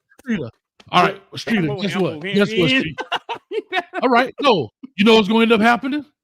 We're going to be playing somebody like Duke. Uh-huh. And we got a dude sitting over there mad. And we're going to take this freshman because he over there pouting with his lip out. I'm not playing. We're going to put him out there. Manny Diaz going to burn his ass deep. And you know what everybody going to do? Me, you, and everybody else with a YouTube channel. Why in the world would they put that kid out there? He a freshman, and we got Mish Powell. Because he's trying to make him happy. Because in the fear of him leaving. This is what I'm saying. So it's easy to say. It's like telling a man, how he drowned out there? He should have been drinking the water. Like, bro, like that's what I'm saying. I'm not mad. I hear what people are saying. Those are easy things to say. But then when you put a kid out there, when you up by 14 points, because in his mind, he like, I should be playing. We up 14 points. But he don't know in college football, that's 2 plays, boy, you're back even. But anyway, Nana Mama's calling. Why my son didn't play? But now you put him out there to make him happy. And he get beat deep. Okay. Yeah. But Jahad Campbell, the number one linebacker. Fly the planes. Jahad Campbell, the number one linebacker in the nation, told me Nick Saban did not talk to him his freshman year. That's what you want? You want that? Yeah, but you rather that? Yeah, but you're going from the extremes, dog. Jahad Campbell, the number one linebacker in the nation, dog. Jahad Campbell, the number one linebacker in the nation. Nick Saban did not speak to him his first year. And that probably was his philosophy. You've heard that before. Bro, you heard that about Andy Reid. These guys in the NFL, and they say Andy Reid didn't even talk to the rookies. That's an old school philosophy. I'm not trying to fight philosophies in old school. What I'm saying is that one extreme, another extreme, right? Kids get the transfer when they want to, or kid can't go anywhere, and the fucking coach don't talk to you his first year. Like, but don't do that, dog, because I'm not saying they can't go anywhere. No, what I'm saying, it has to meet in the middle somewhere. And calm down, that's dog. all I'm saying. I'll put you in the back for a minute. Go take a break. Calm down. No, don't do that. Don't do that. What I'm saying is, no. This is part of having dog, relax, dog. It's part of having a talk. You're saying meet in the middle, and that's exactly what I'm saying is your ass transfer after the season. Once you decide to go there, you're stuck there from the spring through the remainder of the season. That's all I'm saying. You can't go feel it out and be like, nah, I'm gonna go somewhere else. They don't happen often, though, dog. What? Are you crazy? Nah. That don't happen often. That don't happen often. What? Streeter. Okay. We are Hurricane fans, right? Okay. Name 2 kids that came here, looked around, and left. I wait. Name 2 kids. See, I ain't that good with the recruiting. They came here. What you explaining? They came here. You got the chat. Help me out, chat. They came here. Hold up. I'm gonna count. Spring, they looked around and they left. Name 2. Street. I'm gonna count down to 10. I guarantee they put 2 names in there. Ready? Watch this. 9. Wait. 8. 7. Oh, Shad got one. Shad don't know nothing. He got transmission fluid on the brain. 9, 8, 7, 6. The Iowa, yes, the cornerback from Iowa. I knew it. What else? Come on, one more, Nassau. 5. What is this? 7, 6. And when he came in, here the fan base. Oh God, we got the corner from Iowa. Oh, he's a Hawkeye. Come on, and the Florida State running back. No, the average running back don't work. I think he never got in. I think he never really got here. Why did the DB from Iowa leave? Because he was sucked. Right. That's what but that's different, Hayes. I think somebody get here and they fucking what's the name brother was close. The Damari Brown brother came and played and then left. But what I'm saying is it doesn't happen often. That's what I'm saying. Man, you got one. No, that's on for the Hurricane. It happened, bro. You see it so I'm telling you. And again, I'm not talking about the bigger time schools. We're talking about kids who get pulled in to the bigger schools from other schools. See, we're talking about the $8 million coaches. Well, everybody ain't making $8 million. We're talking about the $1 million coach. some of these coaches making, because you got to remember, we also, you talking about the FIUs, right? They get poached left and right, bro. That's like literally the minor league. Like they sit in the bullpen waiting to get called up. Like, Nah, bro, I think they're going to start getting the high school kids. I think correct that level, yeah, it's going to start getting the high school kids, and they'll jump from that level. Listen, what I'm saying, like it does. What you're saying doesn't happen a lot. You know what I'm saying? I don't think, and Miami is just one. You know what I'm saying? Miami is just one place, but I know for a fact it doesn't happen a lot. But dog, these coaches, they got to deal with it. Okay. And that's the bottom line. I mean, they get paid enough money to deal with it. We're talking about personnel problems. Okay. Ohio State starting quarterback was in the portal. Who else? Somebody else starting quarterback jumped in the portal right after the season. Miami starting quarterback jumped in the portal right after the season.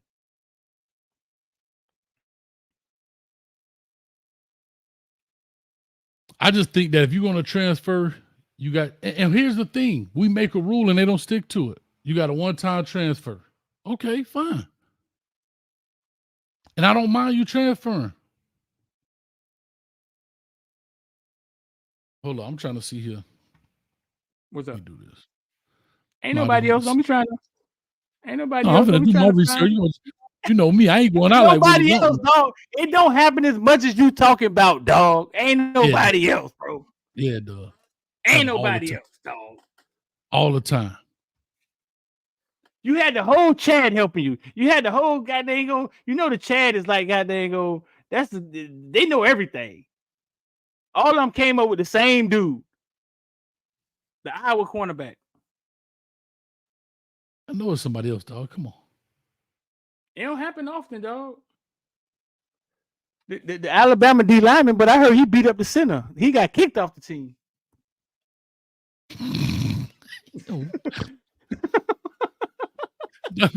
Dog, man, out all the dirty laundry tonight.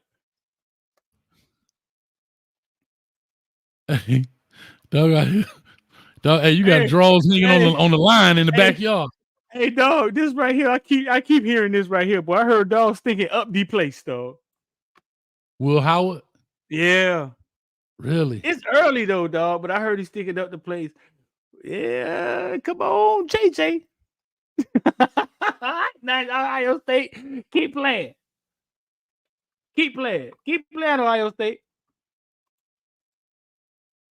If he, keep playing. I'll tell you this, Ryan Day out of here, dog. You telling me that? Huh? He gonna be out of here then. I just feel, dog. He been, yeah, dog. They say he's this man lost 7 games. That man lost 7 games. Before we get out of here, man, I want to see how. What you think about that, dog? With the size JJ first month on campus, and that's DK. That's DK when he was in college. That's JJ. That's Jeremiah Smith first month on campus. Mm-hmm. I think Jeremiah Smith was already bigger than DK Metcalf anyway. Coming in out of high school. Yeah, you know DK Metcalf's story. Do you know his story? No, I know he wanted to go to Miami. That's all I remember. He was a regular size wide receiver in high school, dog. Got to college and grew. Yeah, I think he grew a foot and something like that. 8 inches. He grew something crazy in college. You know what I'm saying? So yeah. Dog, Jeremiah, dog, that looks crazy, bro. A freshman? Yeah. And I've said this too. See, so when I start talking about body types, shout out to the people that watch the WREs, and they be like, well, what's a blue chip? That right there, when you talk about body size, see, here's my problem. What? You look at a dude like him, and then you look at a dude that comes in 6'2", 170, and then I look at a dude like him coming in. How can I put the 170 in weight in the same class as this cat? See, that's elite size right there. That doesn't mean the 170 kid is not a good player or a great player. But when you're checking the boxes, when you can make them in a machine, That's what you want your receiver to look like. Right? What you say That's when you can make them in a machine? Yeah. Like if you went into the Madden or the NCAA 25, whatever it is that's coming out, and you make how many of y'all would go in there and make your receiver 6'2", 170? No, you wouldn't. Nobody here making their receiver 6'2", 170, dog. If you could go make a player. So when people are like, well, what's a 5-star? What's a blue chip to you? When he has elite size, elite speed, elite effort, elite fundamentals and technique, elite intangibles. That's a elite athlete. Right. And just because you don't possess all 5 of those things doesn't mean you're not a good player, a difference maker, and everything else. But you don't check all the boxes, dog. Right. I get it. But they don't. Hey, coach. Why is he not an elite receiver? Because he's 5'9". But this boy here's something serious, boy. Who was that? This JJ, Jeremiah Smith. Oh, no, I didn't. I was looking at. I didn't see him. Look at his size, bro.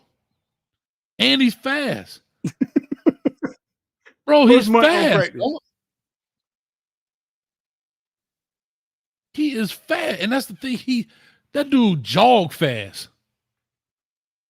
Look at this. Look at him jogging. Look, that's smooth, bro. See, some of these people ain't been around elite players, dog. Look at his body, dog. Can you do me a favor? What's up? Who's the number 2 wide receiver in the country in that class? Who was behind JJ? Josiah was up there somewhere. But he wasn't 2. Who was behind JJ? Don't worry about it. I'm finna pull it up right now. I'm finna show y'all. I want you to pull up this dude name and show his body. Talking about y'all out y'all god dang on mine. The next receiver up was Cam Coleman. 6'3", 180. Hold up. Here's the funny thing. Jeremiah from where? Smith. He went to Auburn. He's from Phoenix City, Alabama. Hold up. Jeremiah Smith, 6'3", 214. Cam Coleman, 6'3", 180. How many pounds difference is that? 34 pounds? Since Q McCain say, I don't know math. Jeremiah Smith is 34 pounds heavier than this young man. Now look at that body. Cam Coleman. And y'all say, what's elite size? And this is the second player in the nation. Let's not get it fucked up. We're not laughing at a dud. I mean, we just saying Cam Coleman looks like a regular. Yeah. Great. He has great size for a power. This is what. So when I'm doing the WREs, this is great size. This is what you're going to see more often than not. Right. You're not going to see a lot of doggone Jeremiah Smith body types going in. Look at his arm, cut up and everything. It look bigger right there.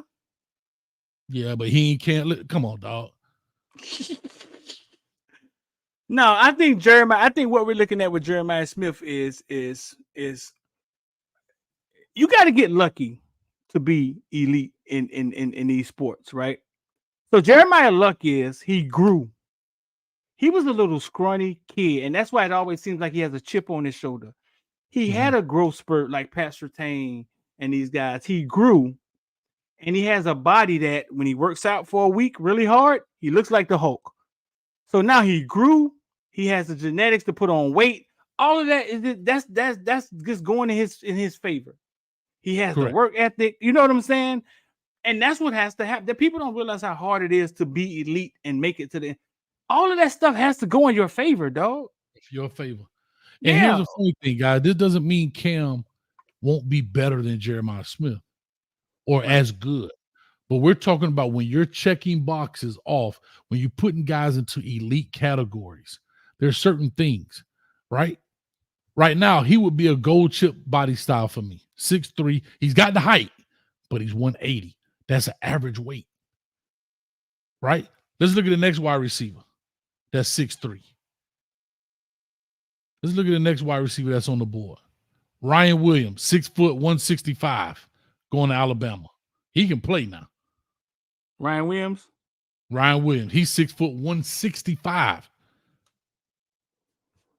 6 foot 165. The next wide receiver, now TJ Moore, 6'3", 195. Now you're getting close, baby. Now you're getting close. How big is TJ Moore? TJ Moore is 6'3", 195, according to 247. That's coming out of Tampa Catholic.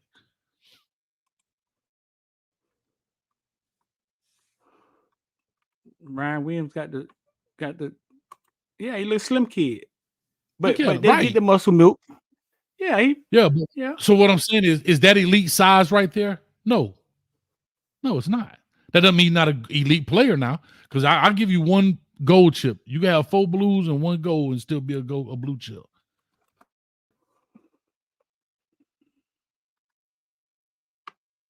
That's TJ Moore? No, that's Josiah Trader. Oh, We know he's Trader. slim. What was his weight? Yeah. Well, we know he's thin. He probably 165.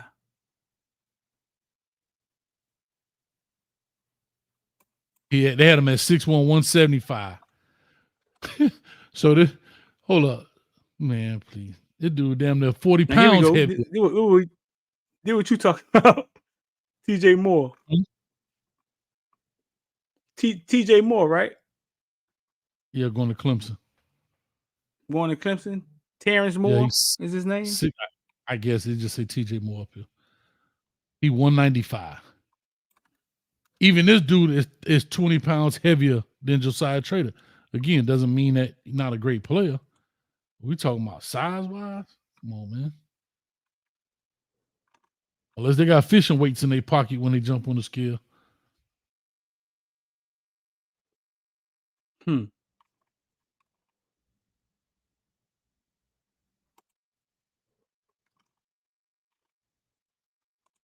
Like Tupac say, how can I stay alive weighing 165?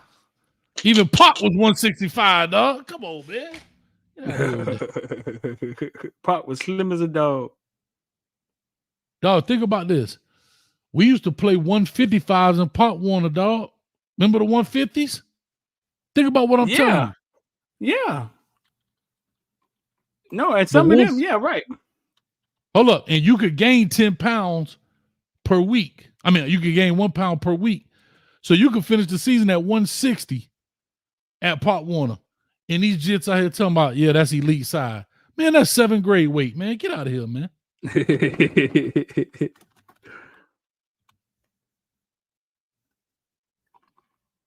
Hell, Aaron Nolan, he's 6'2", 195. Is he? Yeah. But damn, dog, you got a Jeremiah Smith weighing 214 coming out of high school at 6'3". Yowzers. Shit, look like he 225. Look like he done hit 225. You know what it is?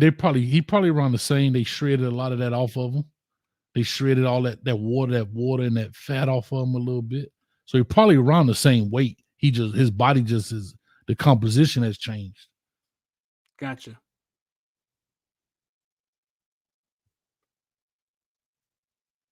Studio one say 160 in middle school versus 160 grown man light years different. I'm gonna ask you a question, Studio. A pound of rocks versus a pound of feathers. Which one heavier? Pound of rocks or pound of feathers? Which one heavier, Street? A pound of rocks or a pound of feathers, same weight. There you go. But if I swing a pound of rocks at you, knock you out. Pound of feathers go poof. So I get where Studio's coming from to his point. Hey, but 160 versus 160 grown man versus 215-pound freshman in college. See how that work out. It ain't gonna work out for you, dog. No, sir. No, sir. Ready to go? Ready to go on? See how, dog? We've been in here 1:30. Yeah, dog. We had to give the people a little something because we were late. On see how. Uh-oh. I don't see how Mo Hansen got the cojones to come out here and say the Italian mob offered him $300,000 to throw a football game, and he threw 17 passes in his whole career.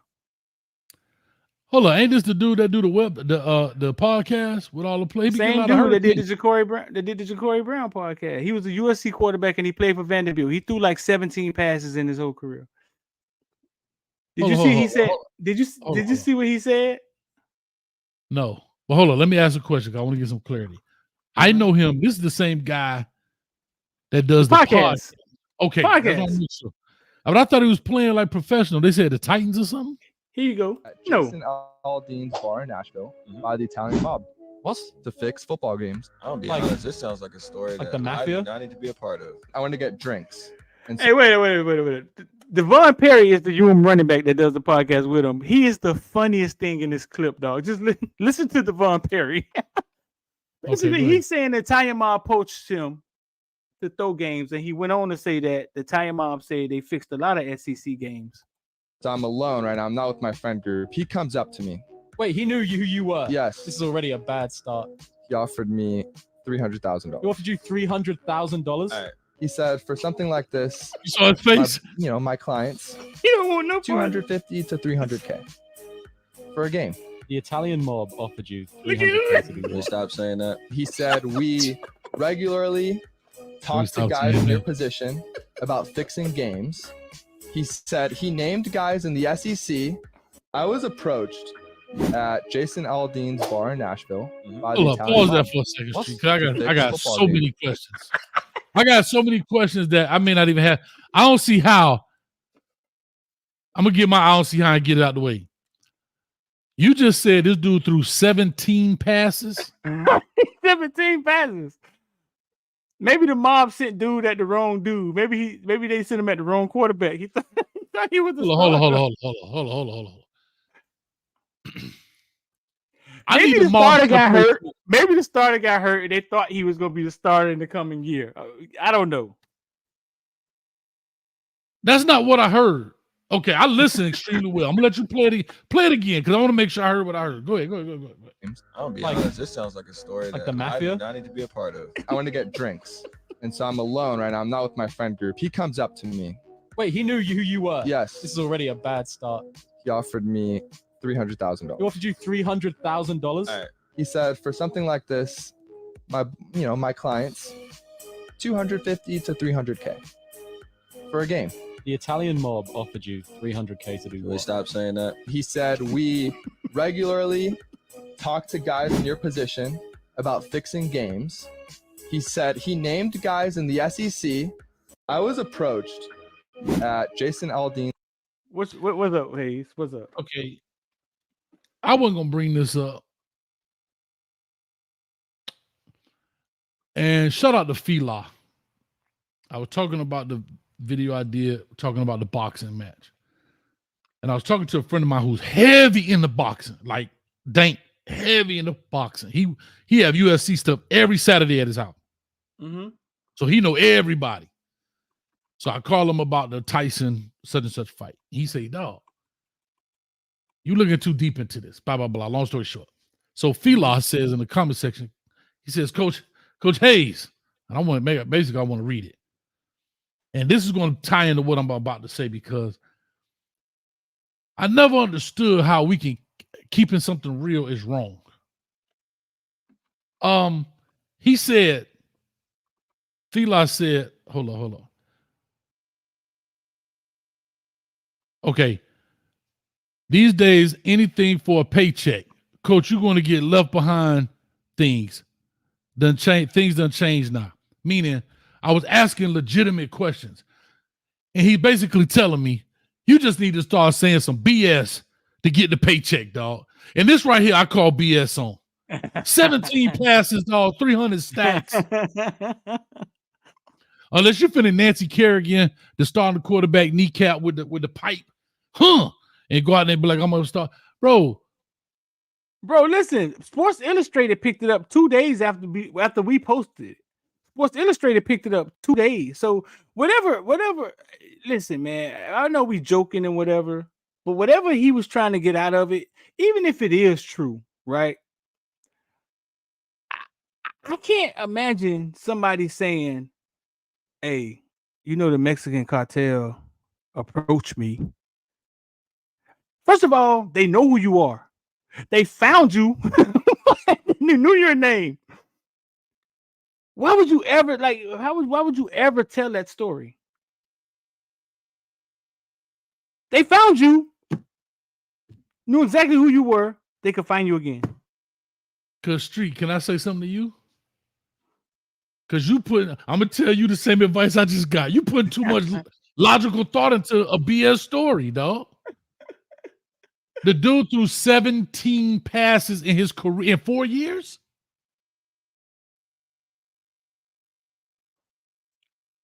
Is that what you're saying to me? Because I ain't looked him up. I just know he do a lot of these podcasts. He's had quite a few Miami kids on there. And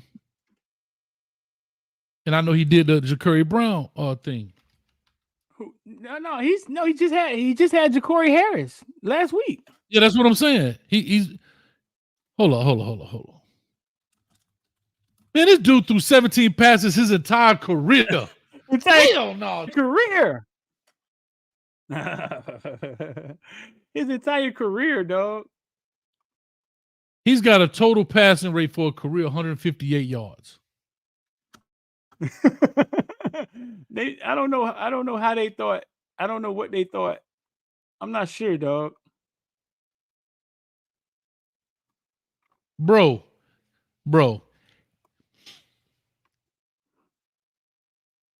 This man got 70 yards rushing. 79 yard. What are we talking, man? Man, listen, dog. See, I'm gonna start. For all my true teammates out there, y'all know I call it the team. I'm sorry. Coach switching out. I gotta start with the bull crap. I got to. I love y'all, and we're gonna keep it real in the locker room. But on these digital streets, we finna fake the funk. We finna fake jump out there, dog. Matter of fact, Street, hey, me and you finna start a beef tomorrow. We're gonna go out here and just wing it, huh? Here's the full version. I was So he said a lot more. Jason Aldean's bar in Nashville by the Italian mob. What? To fix football games. I'll be honest, this sounds like a story like that the mafia? I do not need to be a part of. I want to get drinks. And so I'm alone right now. I'm not with my friend group. He comes up to me. Wait, he knew who you were? Yes. This is already a bad start. He offered me $300,000. He offered you $300,000? All right. He said, for something like this, my clients, 250 to 300K for a game.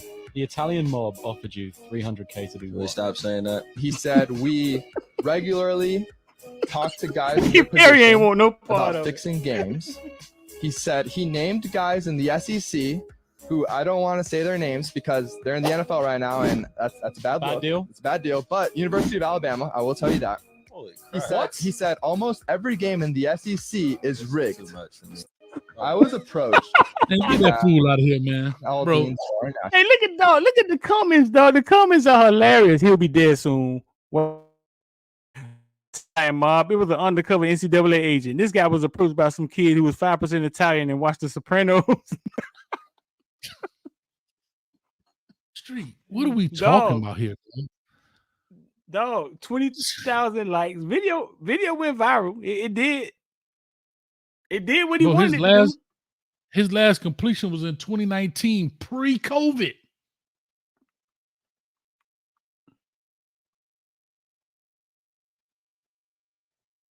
And who's the English dude he's talking to? He's like, hey, mate. Hey. Oh, I don't know who that was. Maybe that was his who they were interviewing that day. But Devon Perry was funny, dog. Dog was like, can we stop saying that? Can I tell you this? Before he went in there, you know what he said? What? I'm gonna pull one of your moves. Chat GPT, give me a great football story that's unbelievable. Perfect. Chat I was in GPT a will give it hold to on. you too. Hold up.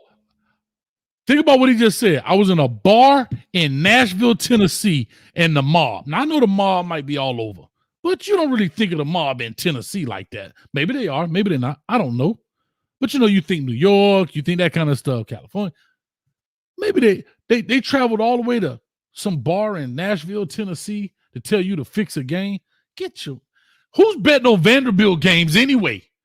You talking about fix a Vanderbilt game? They already going to lose. See, even if you put your thought to it, matter of fact, when did this son of a gun play? 2019? I'm going to pull this issue up right now. I want to see what their record was in 2019. Piece of mother. Come on, dog. Derek Mason. Oh, Derek Mason was your coach. Y'all were 3-9. What game you fixing, bro? Oh, he played for Derek Mason. Them Vanderbilt. I like the Vanderbilt teams was bro. This right here. If you do just a little bit of research, right? Go gadget, internet. Y'all were 3-9. Their conference record was 1-7. What game did you fix, dog? It's probably like the rappers, dog. It's probably like he probably knows somebody that was approached, right? And he probably know the story is real. And he just was like, fuck it. I'm the one with the podcast. That dude is selling insurance now. I'll just tell a story like it happened to me. Kind of like the rappers, like my homeboy, like, hey, I sold dope 15 keys, but it's not really them. They was around it. They probably saw it. You know what I'm saying? And he just, so in his mind, he's probably like, well, it's not a lie. It does happen. It just didn't happen to me. So how did that sound? Hey, yo, Mo, this is Vinny. Yeah. You're the 9th string quarterback for Vanderbilt, huh? 9th string. I want to give you $300,000 if you fix the game you guys are already going to lose. If you can fix the game that you're not going to play in, and you only threw. Man, get that out of here, man. I can't even fake it, dog. And you only threw what? Hey, yo. Keep hey, going, yo, dog. Mo. Hey, yo, Mo. Hey, you're the quarterback for Vanderbilt, huh? I seen you play 4 years ago in high school as a freshman, because I haven't seen you play at Vanderbilt.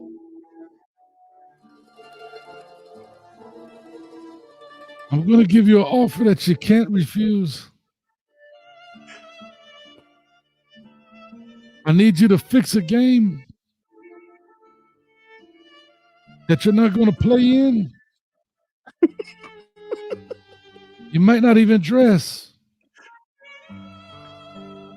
How much you I'm said? going to give you. Hold on now, Mo. How Wait much? a minute. Mo, you're going too fast. Relax. Huh? Fettuccine. Let me tell you something. I know I'm an Italian mobster in a country bar drinking Jägermeister, but I'm going to offer you $300,000. 300,000. Hey, Mo, relax. Huh? Y'all gonna break the starter legs? Because that's the only way I'm getting in the game. The starter and the backup. You know what your problem is? I can tell already you talk too much. You ask too many questions. I'm going to give you $300,000 to fix this game against a team that you're already going to lose to. My name is Coachy Corleone. And I'm giving you an offer that you can't refuse, Mo. $300,000 to a 3-9 team. And you've thrown 17 passes in your entire career. Are you still going? You've thrown 17 passes in your entire career. If you get in the game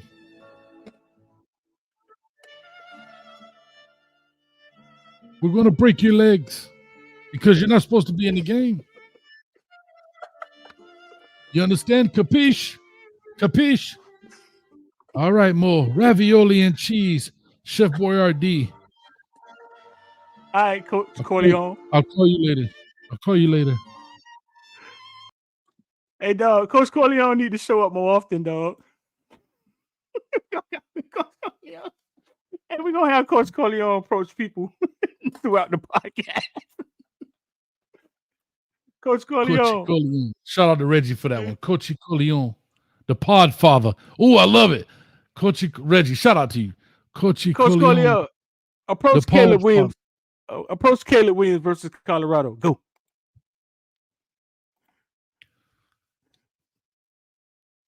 Play me my theme music. Oh, I'm sorry.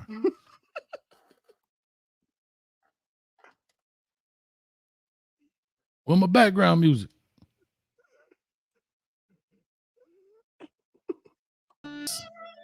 You understand? Capiche? Capiche? I don't care if you paint your fingernails, your toenails, or sew your butt clothes. I need you to take this loss against the Buffaloes and Coach Prime. We got a lot of money rolling on this. Ravioli and cheese, please. Parmesan. Get him out of my sight. Hey, yo, Vinny, bring me more fettuccine. All right. That's classic. You know we finna cut that up. That's classic, dog. Coach Corleone. What you going with, dog? Coach Corleone or the pod father? Coachy Corleone, the pod father. The pod father. Hey, what I say, take a dive like Zab Judah playing with matches.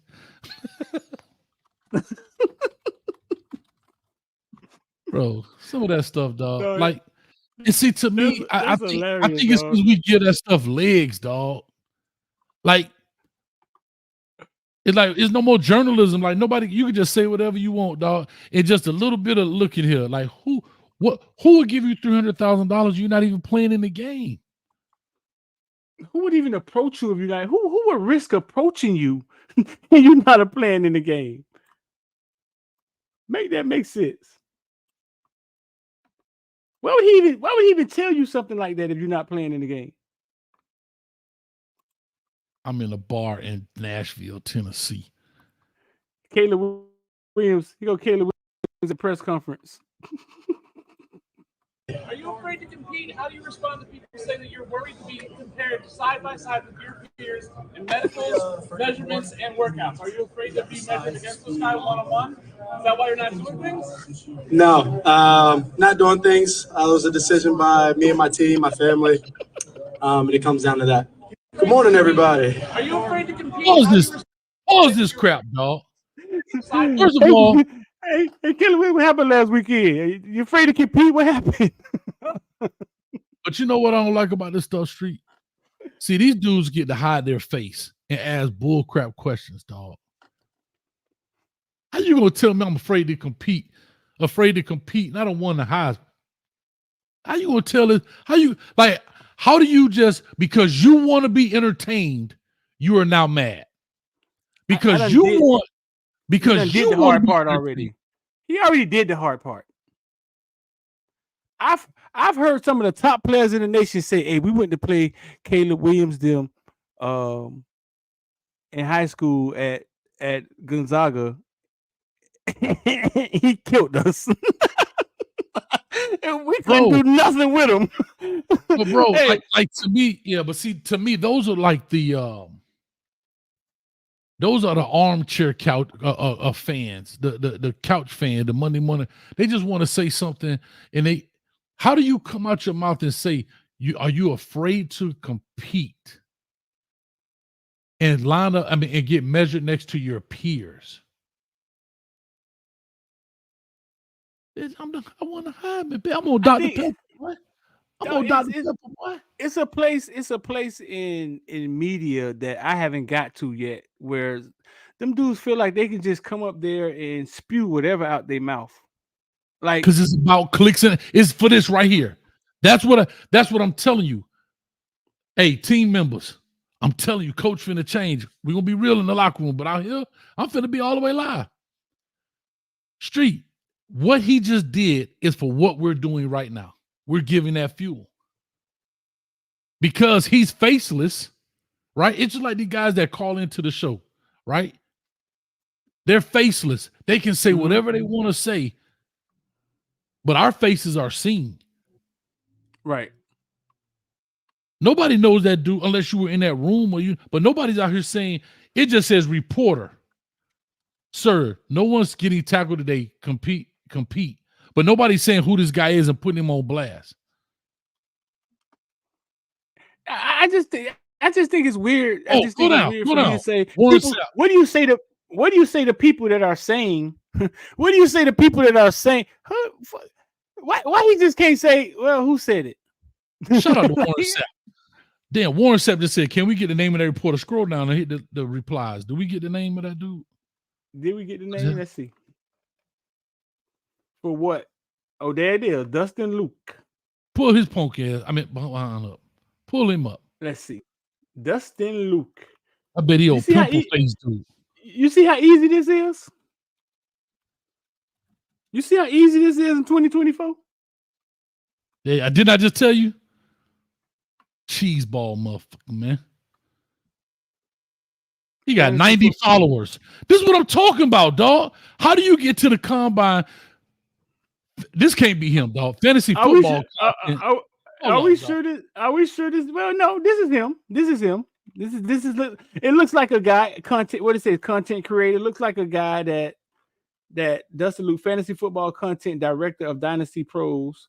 I bet you it is probably him. Hold up. He got 90 followers. This is what I'm saying, Street. Click the button. Click the LinkedIn. I want to see his link tree. He probably got an OnlyFans, dog, for gamers. It could be. Let's see. But he's at the NFL Combine reporting with 90 followers. Why my dog can't be at the Combine? Hell, he got elementary footage in his chest, dog. I'm gonna be there. I get next year. I'm gonna be there. I never put any effort into getting there, but next year, dog, I'm there. I'm on it. Let's see if we can find another Dustin Luke. Hold on. Why do I think keep saying Mia Khalifa on your search engine? Why do I keep saying that? Who is Mia Khalifa? I don't know. She on your search stuff, not mine. He the only Dustin Luke on Instagram.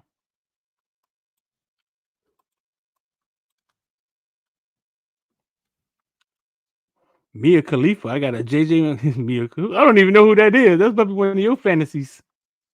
No, it's on your thing. I just saw it. You better hit Khalifa. clear all. Who is Mia Khalifa? Oh, let me type it in. Let me see who Mia Khalifa is. Khalifa, spelled like jihad.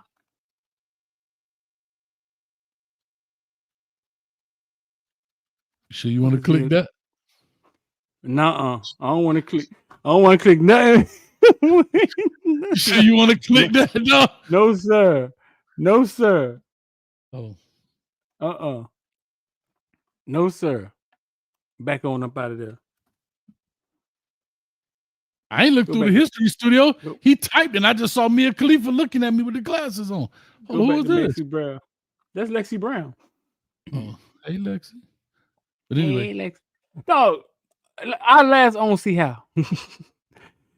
Dog, Bad Girls Club. I don't see how, dog, the girls off of Bad Girls Club.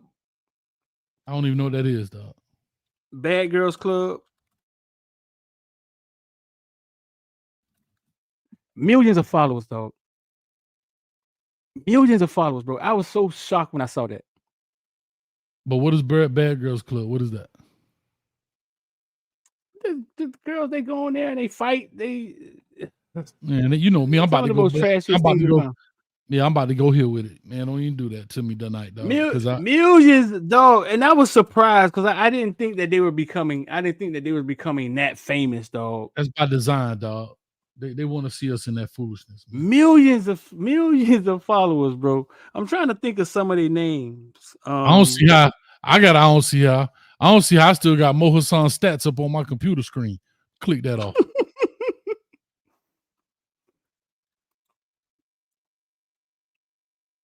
Dog, it's on Zeus Network. One of the this trashy, dog. Like this right here, but millions of followers, bro. We love a train wreck, Street. I don't know why I keep telling people we love a train wreck, dog. Subconsciously, dog, it's cooking our brain. See, I don't even know who this is, Bad Girls, because I didn't know what that was. I was surprised, bro. I was surprised that they became so famous from something that was so I don't even know how to explain it, dog. Like, let me see. It's hood rich, dog. It's foolishness.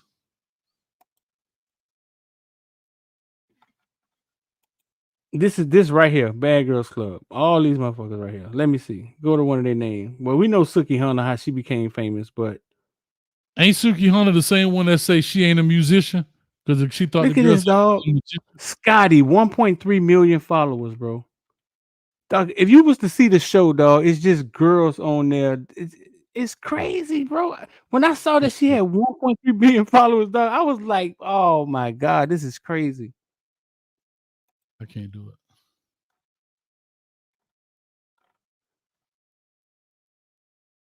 Bro, literally the show is, hey, y'all come on here. We gonna get 300 girls and pick 8 girls to travel around and fight in the house.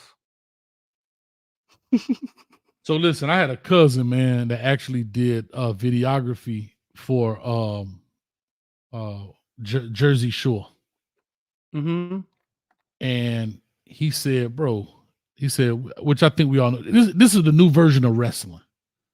It's all scripted, right? It's not a script, but it's scripted, right? It's got an agenda.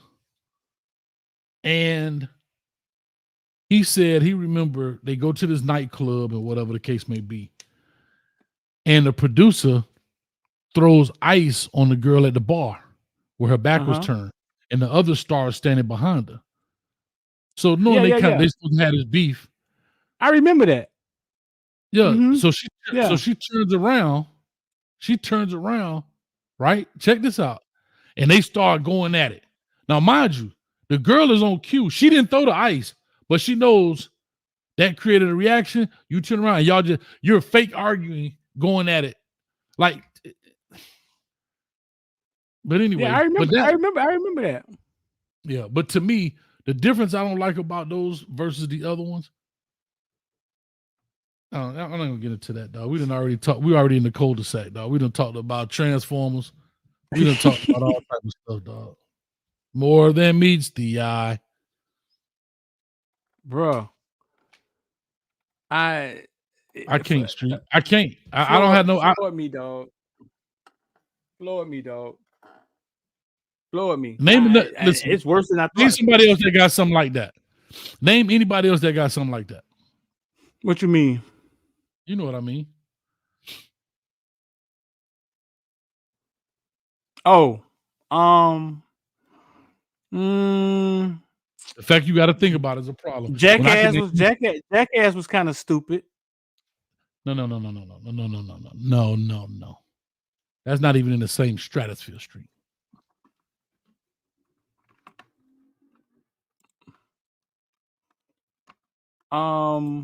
Jackass was not influencing people in a lifestyle. That was just watching some stupid stuff. We talking about these girls right here influencing these other young girls today that this is what they got to do to get money. Bruh. And the trials, bruh. Like the trials be like unbelievable, dog. I'm getting hot, dog. I gotta go walking. I gotta exercise. Hot, dog. This crazy right here, bro. The trial to be 300, 400 girls packed in a spot. Bro, I'd said this story before. I said it before. Unbelievable, bro. What's up? I said this before on my show. Married to medicine. I didn't know what it was. I had no idea. My sister was sick in the hospital. I go to the hospital. Look at the trials, dog. Man, my eyes hurt. I got something in my eyes. Bro. That's a perfect example. But that's a perfect example of what I'm talking about. All these people are influenced to come out there to be one of them. Unreal, dog. To do what? Embarrass yourself. Get that crap out. Embarrass yourself, dog. But that just makes me believe that, like, dog, listen, they can convince us to do anything, bro. The TV can convince to do anything. Anything if you don't have a mind of your own. Let's get up out of here, dog. That's straight poison, dog. Who runs that show? Who's the producer A black of that guy. show? Young black guy. Young black guy owns Zeus Network, bro.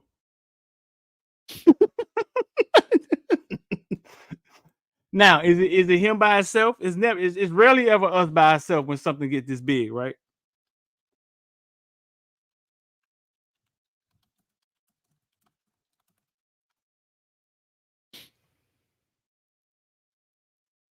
Yeah.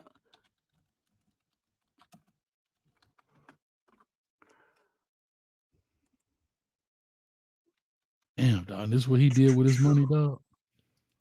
Young black dude. I don't know his story. You know what I'm saying?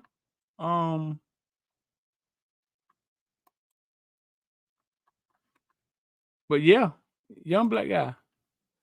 He's married to the woman that hosts the reunions on those shows.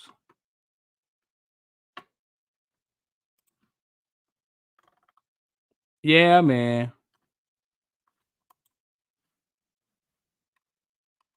I'm sorry. Just figure But it listen, out. listen now, Hold on. listen. Zeus Network is an American Uh-huh. subscription video on demand over the top streaming service. It was founded by social media personalities, The Storm Power. See what Amanda Kearney, King Bach, who was the other? King Bach. King Bach is the social media black guy from social media. Yeah, they say it's all personalities. And television producer Lemuel Plummer, who serves They as own president and CEO. He said it was founded by. So Mm-hmm. that don't mean maybe he bought them out. I don't know. Really? I don't know. I'm just saying.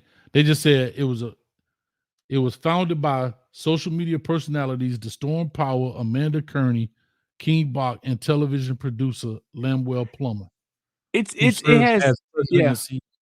has this, and it has Jocelyn Hernandez, Jocelyn Cabaret Show. And my girlfriend watched it, and it used to catch my eye because it was some of the most ratchet camera work you will ever find. Like Tubi? No. That's bad TV. I'm talking about they showed parts of women that you had never seen on TV. And it was like, whoa, wait a minute. This is kind of raw. Like, I'm hurt, dog. I'm hurt. That's how I caught my eye. I was like, hey, wait a minute. Why? What just happened there? You like this street? You like this? What just happened? What just happened? Did that camera just? Yeah, dog, ratchet. But like, listen, it's a bunch of money being pumped into it. They make it a bunch of money. Like I said, that girl, that one, what's the name has Sky? She had 4 million followers. Let's ride, dog. 2 hours, dog. Yeah, we have fun, man. We had some catch up anyway. We weren't here Friday, y'all, so we had to give y'all a little double time. I think coach is back good. I didn't get the blue screen of death, so Cuban Kane, it didn't work. So we back at it again. So, Street, I'm good, man. Maybe we can go back and visit somewhere. Anyway. Like, hey, shout out to Trick. Oh, skis are home. Anyway.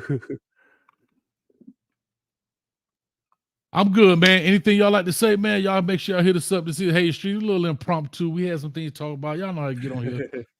So we just having fun with it, man. Hit the like button, man. Hit the like button, share, man. Them likes be you know what I'm saying? 200, 300 people in here and having 29 likes, man. Y'all hit the like button on y'all way out.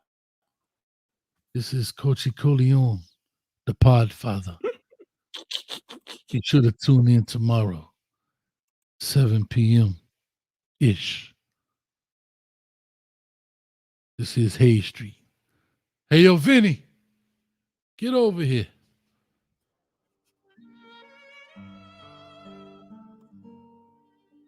Thank you for coming to Hayes Street and visiting Bistreet and Coachy Corleone, the Podfather. We'll see you all tomorrow and give you an offer that you can't refuse at 7 p.m. ish Eastern Standard Time. And if you're late, you'll be swimming with the fishes. Capiche? Capiche. Capiche, though. We out.